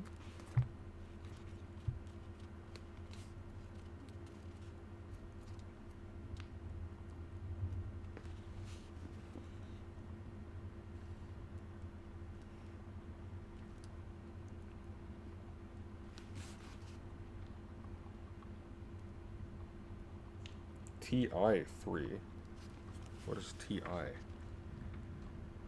that the introduction? Let's see.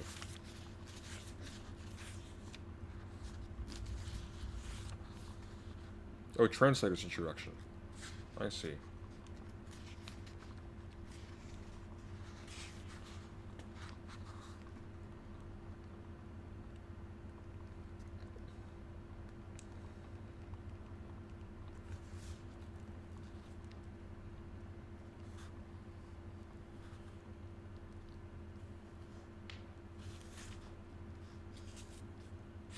Okay, well that's not what I want.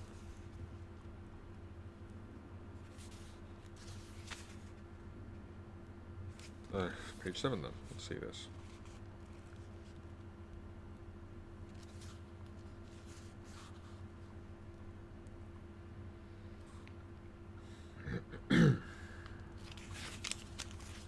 Why are these... What the hell? Come on. Oh wait, oh the notes are for different books. Oh my god, I see. Okay. The different books have different indexes. That's so annoying. It's all one volume. Why would you have different indexes for... Anyways. Yeah, here we go.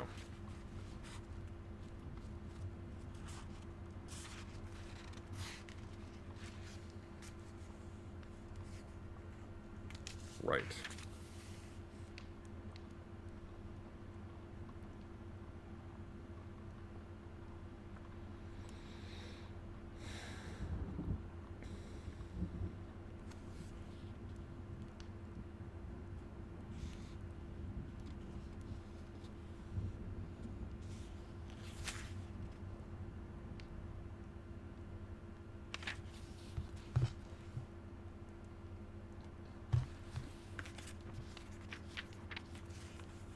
Here we go.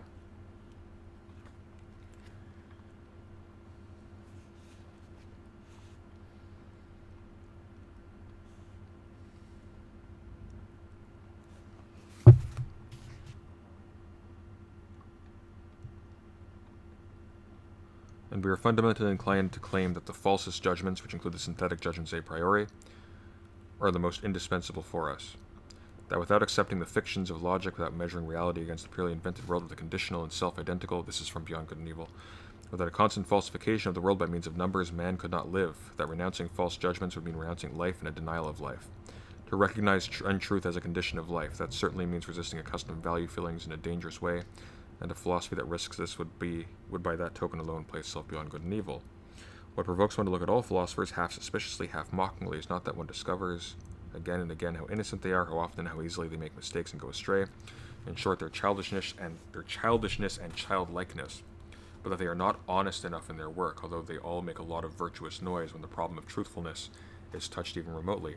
They all pose as if they had discovered and reached their real opinions through the self-development of a cold, pure, divinely unconcerned dialectic, as opposed to the mystics of every rank who are more honest and doltish, and talk of inspiration, quote-unquote.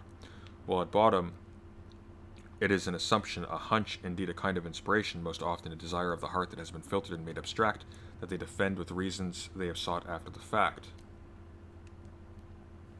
The word Buddhism doesn't occur on this page. Why has the index brought me here?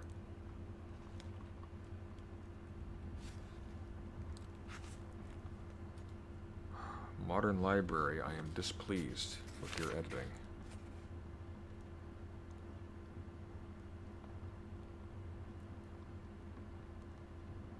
Yeah, why is this taking... Oh, wait a minute. I've looked in the index for Birth of Tragedy, of course. That explains it.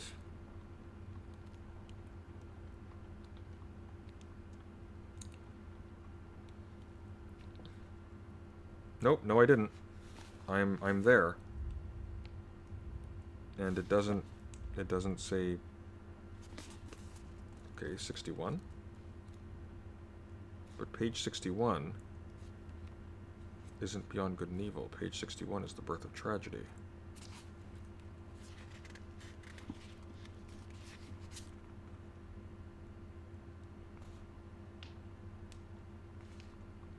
Alright, so apparently the modern library edition of the basic writings of Nietzsche is edited by someone who can't read. Or I'm just incredibly tired and misreading it, but anyways, let's keep going. There's no exit to it. Thirdly, he's also contradicting like the big meta-narrative of the 19th century of the view of history as progressing. We did another video about Hegel and Marx where you also find versions of this, right? That this idea of progress was kind of very central to the whole 19th century European modernity. So the eternal recurrence vision also very strongly says no to the dominating historical, political, socio-economic narrative of his time. So at the center of the eternal recurrence idea is not just an affirmation, but a much more complex and powerful triple no-saying, including a no-saying to no-saying. I think an alternative understanding of Nietzsche's idea of the eternal recurrence of the same is actually, as I like to call it, an allegory of the absurdity of human existence. Just to explain this very briefly, what I mean with this, this idea or this vision of an eternal recurrence of the same has basically three, I think, elements to it. Number one, it's horrific, it's horrible, right? The idea that everything without end repeats itself again and again. That's like in a horror vision. And secondly, on another level, it's also extreme boredom, right? Nothing changes ultimately, everything just comes back and back and back. And so that's an expression of, again, extreme boredom. But thirdly, and importantly, this idea of the eternal recurrence also has something deeply comedian to it. I mean, just think of structures of jokes, right? Like where you have a running gag that is repeated again and again. Or just think of this movie which was famous in the 1990s, Groundhog Day, which is also a comedy movie. This continuous recurrence also has something deeply ironic, deeply humorous to it. And I think these three dimensions, the horrific, the boring, and the funny, very often overlap in life, right? And we see this in Nietzsche reflected in many of his ideas, for instance, in his reflections on tragedy and comedy, on the Dionysian and the Apollinian.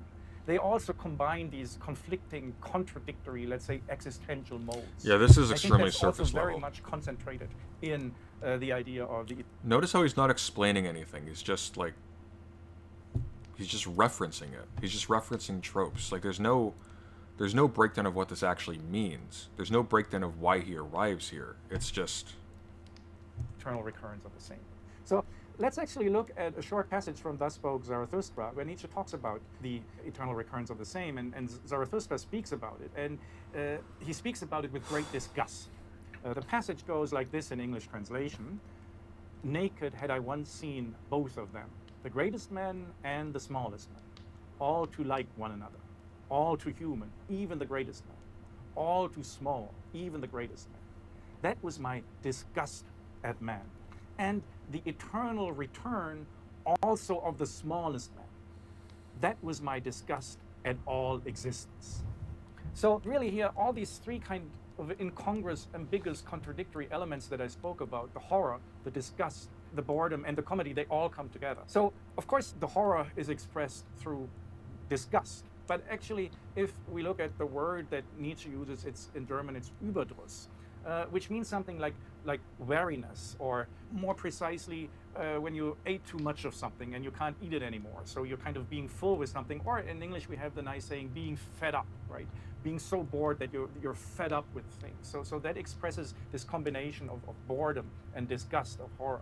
But then thirdly, we have very strongly, I think, in this passage also a comedian element, a humorous element, more precisely a carnivalistic element, because we see the greatest man naked. So basically the extent of this response is actually the eternal recurrence is kind of nasty.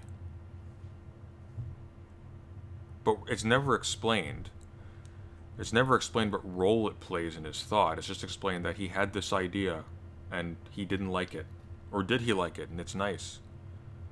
Notice how like the mode hasn't changed here. He's still being treated as just a guru, just giving you ideas. That's not what philosophy is. That's not... I don't believe that's what Nietzsche was doing. I'm not an expert, but like... what I'm seeing here is not evidence of expertise. This is like peddling in tropes. Do I want a better Nietzsche video that's an hour long? No, I'm gonna read more Nietzsche, and at some point I'm gonna comment on it myself. But this is, I don't like this. This is annoying me.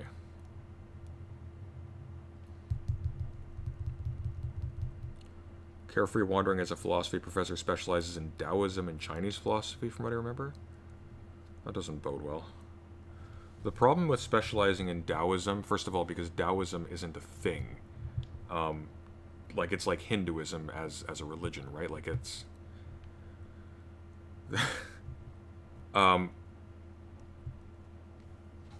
Taoists in antiquity would not have called themselves Taoists.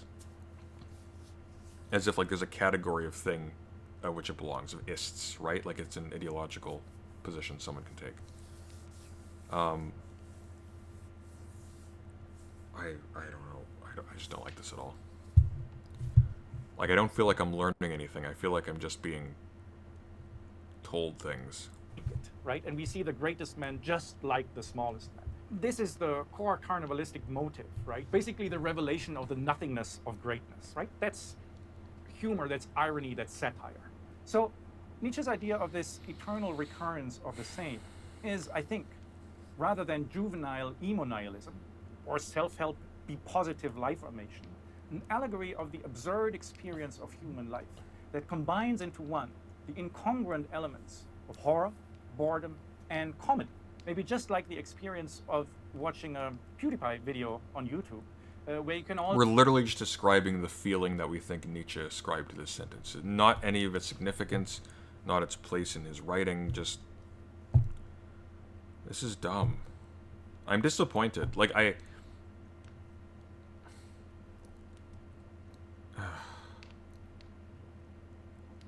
yeah. This is just shallow. Also feel all these three different feelings at the same time.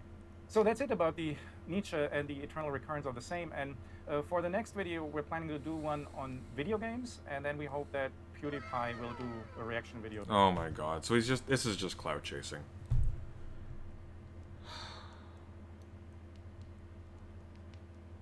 Like, did you notice how he added nothing to that at all? He did absolutely nothing in this commentary except qualify what is basically uncited, this characterization of the eternal recurrence of the same as horrific as opposed to something positive. That's basically the extent of it. 14 minutes long. That's what we got from that. No explanation of Nietzsche's thought in any useful way. Just like the most half-assed reaction possible to steal clout from PewDiePie.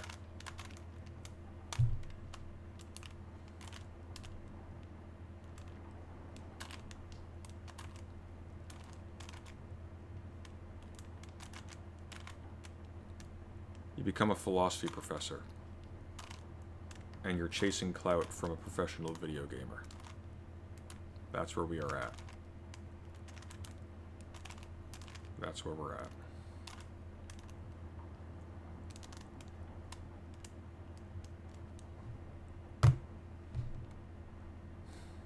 Damn, that is depressing.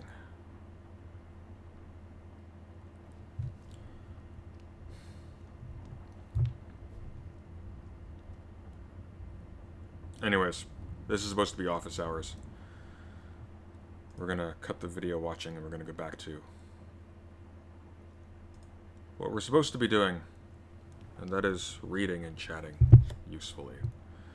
I think we've seen a whole lot of useless stuff in the last couple of hours, and I'm not pleased.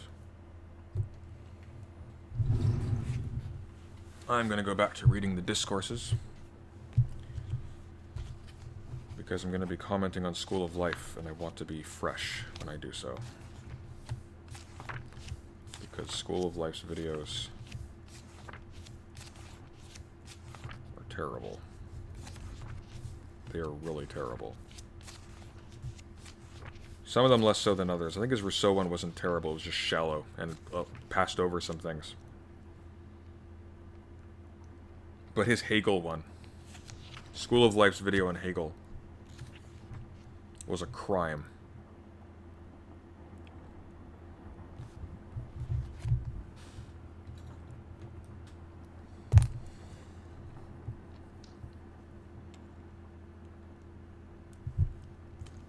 Good night, Julian. Thanks for joining us.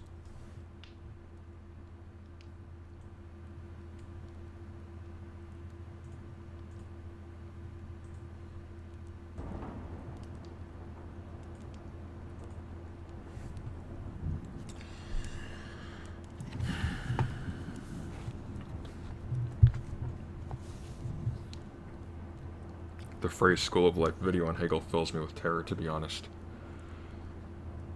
Maybe I'll go over that before I sign off here, and we finish office hours, and we potentially, depending on how tired I am, go into some Soma.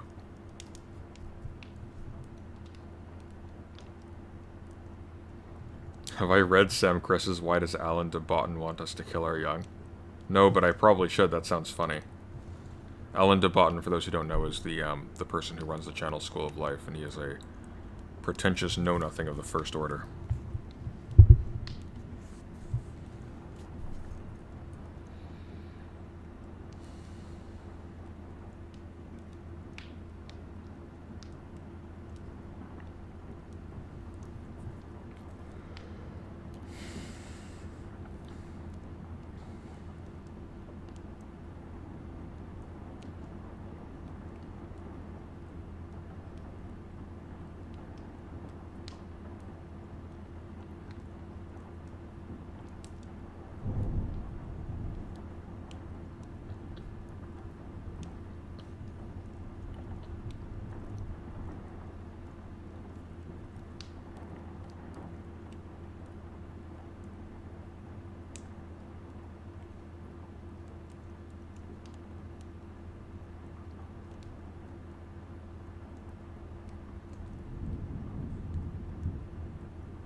Does it depress that Peterson once... Did he teach at Harvard, or was he simply a student at Harvard? I mean, in my general experience, most Ivy League students are frankly not that great. Certainly not in the humanities. I don't know what it is exactly about it. But, like, for example, what's his face? Cosmic Skeptic goes to Oxford. He's terrible. Has access to some of the best educational resources on the planet. One of the most shallow people I've seen on this platform.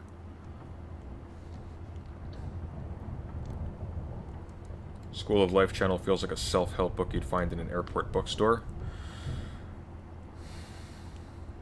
Yeah, it does, doesn't it?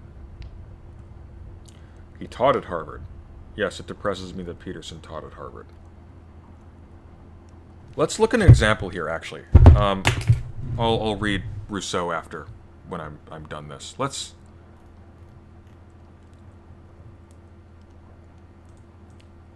look at this for a second, because this really bothered me.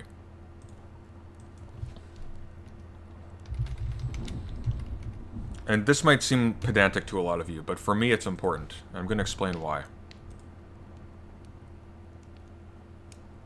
Alright, let's turn the thunder and fireplace down a little bit.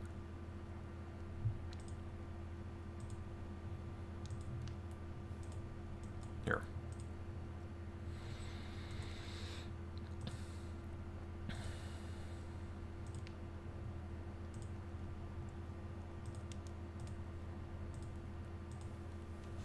It's possible that you guys have been following this political and economic news from the Ukraine. So, it says here that, this is off CBC, in a clear warning to Ukraine, Putin on Wednesday ordered massive military exercises involving most of the military units in Western Russia. On Thursday, as part of the exercises, fighter jets were put on combat alert and were patrolling the border, Russia's defense ministry said in a statement. It didn't specify the areas where patrol missions were being conducted. The military also announced measures to tighten security at the headquarters of Russia's Black Sea Fleet on the Crimean Peninsula in southeastern Ukraine. There's a rumor that I believe it was Brezhnev gave the Crimea to the Ukraine when he was drunk. The military maneuvers prompted a sharp rebuke from U.S. Secretary of State John Kerry, who warned Russia that any military intervention in Ukraine would be a grave mistake. So, why did I tell you that? This is what gets me. So this is what he said. You've heard it. How does he preface this? It's possible that you guys have been following this political and economic news from the Ukraine. There's no economic news there. He says political and economic with a total lack of specificity. He doesn't just say it's possible you've heard of this news from the Ukraine. He says it's possible you've heard of this political and economic news from the Ukraine. Why? Because he's using these terms as an elevator to increase to artificially inflate the importance of what he's talking about, which is important, to be clear. But what it reveals is that these terms have no actual content for Peterson. It just means big serious. It's possible you've heard this big serious news from the Ukraine. That's all it means. Like, would I ever deploy that as a critique of someone's argument? No. But since we're all about psychologizing thinkers at a distance, I think I'm perfectly entitled in this case to do so. Nothing this man says, any of the categories he deploys to describe a thing, has any actual meaning. The only meaning is, does it sound good or not?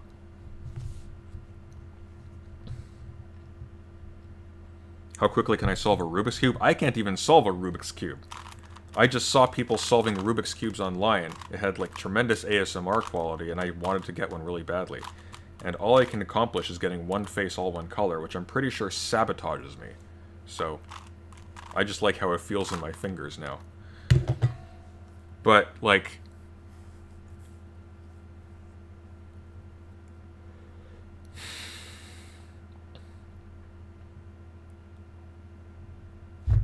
that really bothers me. And then, like, the lecture itself. Actually, he talks about why he got into psychology here. So this is kind of interesting. The military also announced... Why did I tell you that?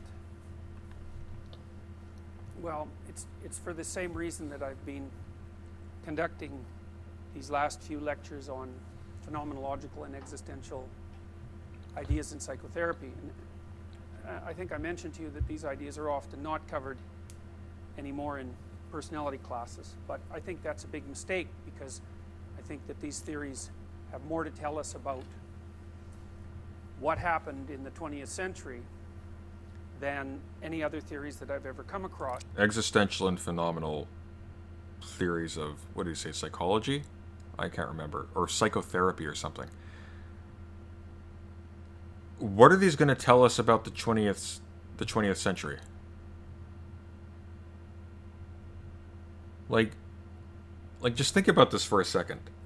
A bunch of historically unprecedented events involving historically unprecedented kinds of technology.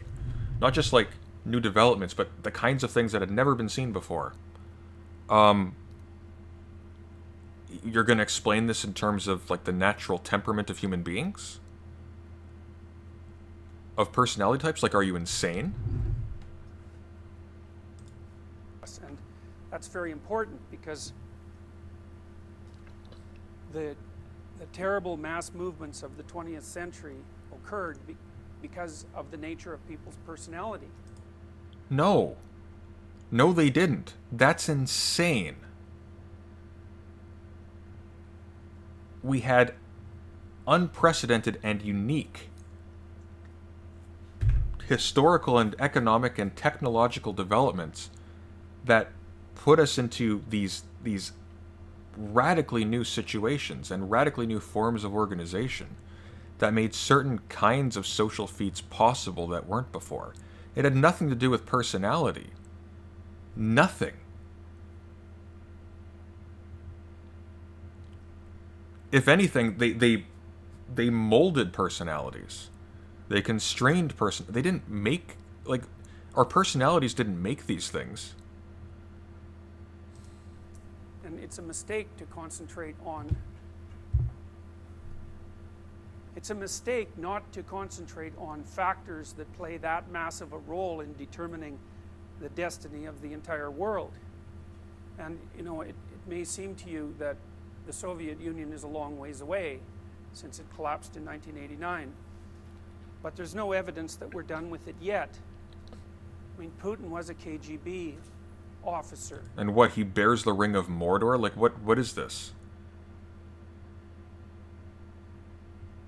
Like, he's talking to his class like he's like a wizard in a fantasy novel, explaining how the Dark Ages are long behind us, but the Dark Lord's spirit still remains, and we must remain ever vigilant. Like, what is this?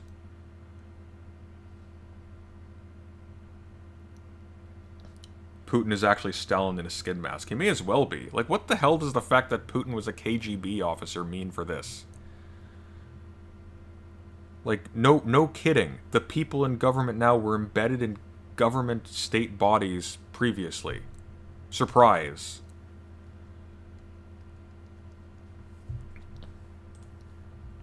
And the KGB was the Soviet Secret Service. And the Soviet Secret Service was one catastrophically awful organization.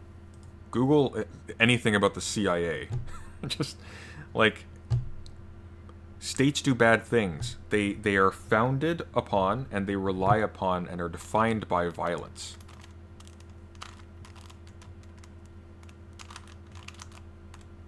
Like, this clarifies absolutely nothing. Well, you see, Putin was a part of a bad organization that worked for a bad regime that's gone. Therefore, people's personalities are the cause of the Holocaust? And the tension that's occurring in the Ukraine right now that looks like it might explode into civil war, and hopefully not, is still a consequence of the remnants of the pathologies that dominated the Soviet Union for most of the 20th century. Which are what? It isn't clear to me that we've really learned what we had to learn from what happened in Nazi Germany, say, and in Mao's China, which is obviously still run by the Communist Party. Why would we have to learn the same thing from Communist China or Maoist China and Hitler's Germany? How are these the same kind of thing? Like, how? What is the There were people doing bad things. Okay. Where weren't they? Like, what, were they illiberal in China? Like, you didn't have McCarthyism in the States?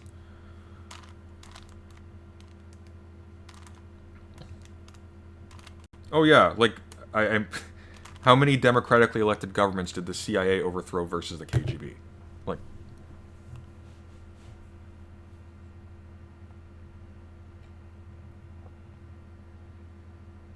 Like, what is still with us in the state of Iran? In Cuba? They're authoritarian. All states are authoritarian. Authoritarian means absolutely nothing. Authoritarian is a pejorative. It means like, oh, you're telling us what to do and you have no right to, man. Like, that's every... It's called government. It governs you. The word political literally comes from the word for a wall. You know, the thing that restricts where you can and can't go. If your government, if your state appears to be non-authoritarian, that's because you are one of the privileged people who are able to live comfortably within its authority. It's still authoritarian. It will still kill you at the end of the day if you disobey to a certain degree. Or if it is empowered to do so, it will simply lock you up in a box.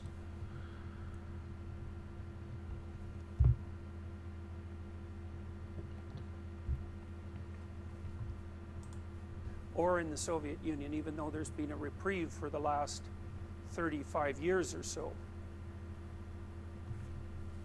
Nietzsche in particular predicted what was going to happen in the 20th century. I'm going to read you something that he wrote. I'm going to try to tell you today. Nietzsche didn't predict the 20th century. Sorry. Why the events in the 20th century happened, so the mass genocidal movements in particular, which were probably... Again, like, philosophers aren't news forecasters. He didn't predict the 20th century. And like... I don't know. Probably the defining characteristic of the 20th century. And then also, what that has to do with individual psychology.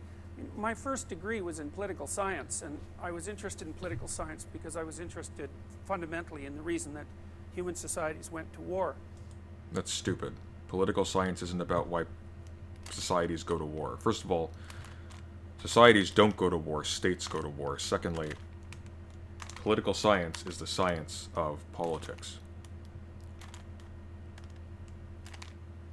Politics is connected to war. The term politics comes from, ultimately, what we would characterize today as a military fortress, but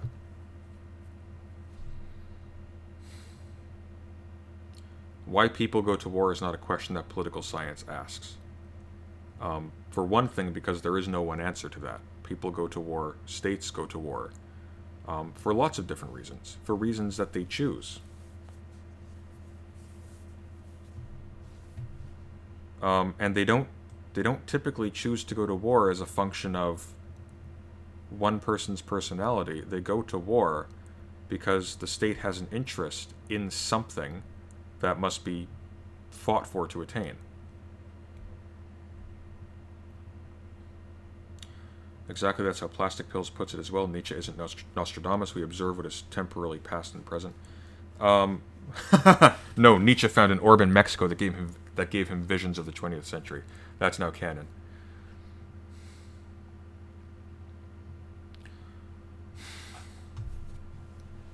Like, again, like, philosophers don't write so that random people can flip through it and go, oh, this is useful for my life. That's not what it is.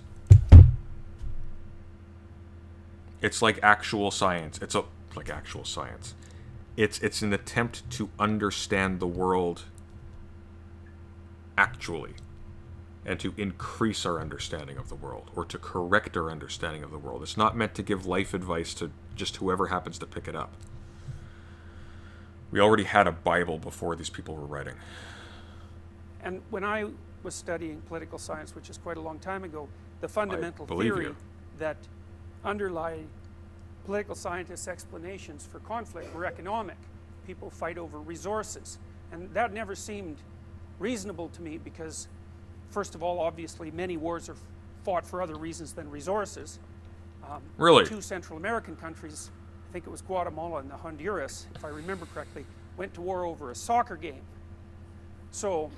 I guarantee you they didn't go to war over a soccer game. Hang on, let's look this up.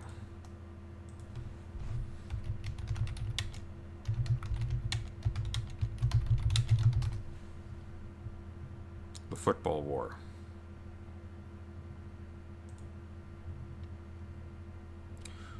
The Football War was a brief war fought between El Salvador and Honduras in 1969. Existing tensions between the two countries coincided with rioting during a 1970 FIFA World Cup qualifier. The war began on 14th July 1969 when the Salvadoran military launched an attack against Honduras. The Organization of American States, OAS, negotiated a ceasefire on the night of 18th July, hence 100-hour war, which took full effect on 20th July. Salvadoran troops were withdrawn in early August. Context. Although the nickname Football War implies that the conflict was due to a football match, the causes of the war go much deeper. The roots were issues over land reform in Honduras and immigration and demographic problems in El Salvador. Honduras is more than 5 times the size of neighboring El Salvador, but in 1969 the population of El Salvador, 3.7 million, was 40% larger than that of Honduras, 2.6 million. At the beginning of the 20th century, the Salvadorans had begun migrating to Honduras. Here, let me put this up on the screen for you so you can see what I'm doing. It's a bit silly for me not to be showing you what I'm reading. I'm just going onto Wikipedia, you know, the most reputable source on the internet. Is that cutting off? That's a little bit cut off, but you can kind of see it. Screw it, we'll just...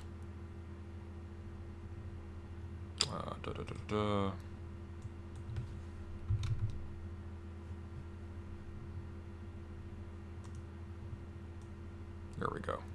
Here, we'll make that larger, and we'll make me smaller.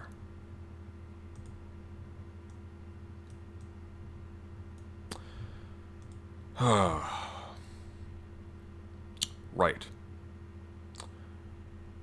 Sorry, El Salvador's population was 40% larger than that of Honduras. At the beginning of the 20th century, Salvadorans had begun migrating to Honduras in large numbers. By 1969, more than 300,000 Salvadorans were living in Honduras. These Salvadorans made up 20% of the population of Honduras. In Honduras, as in much of Central America, a large majority of the land was owned by large landowners or big corporations. The United Fruit Company owned 10% of the land, making it hard for the average landowner to compete.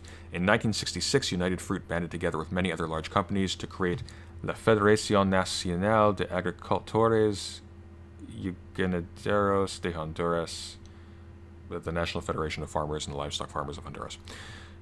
FINAG was anti-peasantry against the campesino, as well as anti-Salvadoran. This group put pressure on the Honduran president to protect the property rights of wealthy landowners. In 1962, Honduras successfully enacted a new land reform law, fully enforced by 1967. This law gave the central government and municipalities much of the land occupied illegally by Salvadoran immigrants and redistributed it to native-born Hondurans as specified by the land reform law. The land was taken from both immigrant farmers and squatters regardless of their claims to ownership or immigration status. This created problems for Salvadorans and Hondurans who were married. Thousands of Salvadoran laborers were expelled from Honduras, including both migrant workers and longer-term settlers. This general rise in tensions ultimately led to a military conflict. Thoroughly economic. 100% economic. The reasons for the tensions were economic in the first place. They weren't just so passionate about football that the militaries engaged with each other over it. That's preposterous.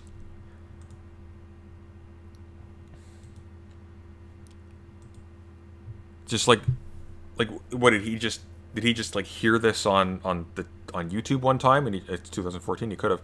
Did he just hear this online one time, he just is parroting it to his class?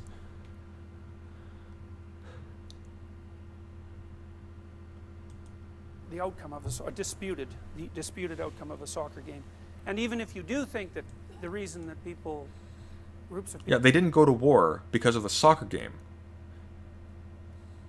They were able to go to war because of a soccer game. A war was able to be triggered because of the disputed outcome of a football match.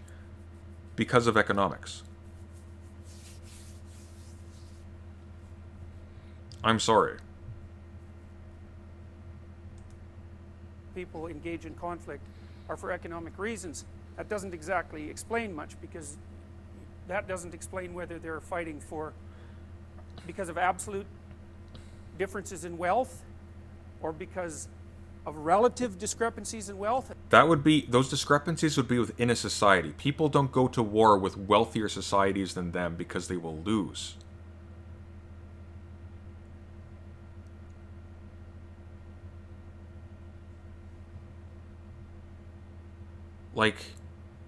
No, countries don't go to war because of discrepancies in wealth. Discrepancies in wealth allow for one country to exploit another economically.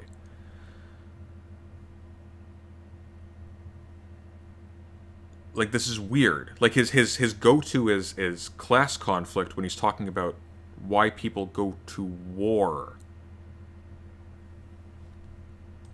And those are very, very different causal elements. And then, even if people do fight for economic reasons, which means they're fighting for things that they value, it isn't exactly clear why people value what they value, because different societies value different things. So economics, in the final analysis, ends up being a shallow explanation. And I pursued economic and political and sociological explanations for social conflict for a long time, but eventually they became untenable to me, and that's partly why I went and studied clinical psychology.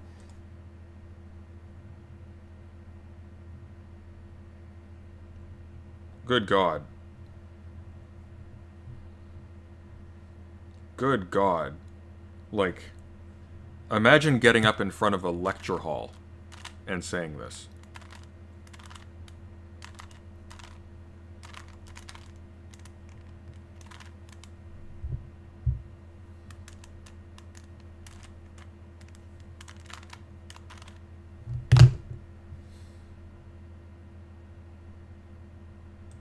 Because it struck me that the right level of analysis for understanding mass movements like the Nazi movement or the ideological possession that characterized the Stalinist Soviets or Mao's communists or Pol Pot's Cambodian communists or any of the dictators that you can talk about who were on the far left or the far right during the 20th century. To me, those were failings of individual personality, and the most astute writers that I've ever read who described what they assumed to be the causes of these terrible conflicts. And the only ones he's able to cite are novelists. So there you go. This is just stupid. There's no way to salvage this. He's just pulling this, he's pulling everything out of his ass. There's not a single citation. Like there are theories of how mass movements function. There's an extensive literature on this. There's an extensive literature on what kinds of things states have a propensity to go to war for. International relations theory is all about that. Do you think he knows who Kenneth Waltz is? Do you think he knows who Hans Morgenthau is? Carr?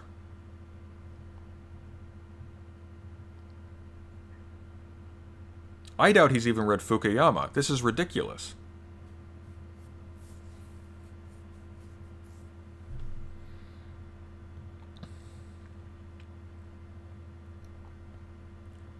And as for, like, economics, like, we tend to talk about economics, like, and this is largely a function of how it's been sort of, I mean, there's a whole host of things you can call it, but how we don't really talk about economics as it was talked about by actual, like, political theorists, like 100 years ago. But economics is not this, like, niche thing with a limited significance. Economics is ultimately dealing with how we acquire the stuff that we need to live, how we acquire the stuff that allows us to do things, how we produce that stuff, how we acquire that stuff through exchange. And these are things that we have to do. Stuff that we have to do bears on how societies form. They bear on what we do as communities. They bear on what we go to war for. They bear on if we're able to go to war. You can't go to war if you have no resources.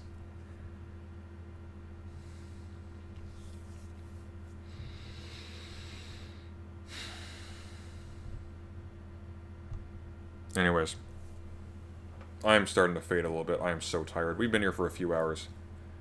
It's going on to 6 p.m. here. I'm going to go rest and read for a bit. This has been Office Hours. Thank you for joining me. If you enjoyed this, we can do this more. I may clip some of the segments here. They're a bit rough, of course. I'm extremely tired. The stream, as I've said, will be unlisted. However, the link will still work. I'm not going to private it. And I will upload any segments of interest. Like, I'll probably upload the coverage of Peterson here. I'll probably upload the coverage of PewDiePie just because, you know, why not? It's content.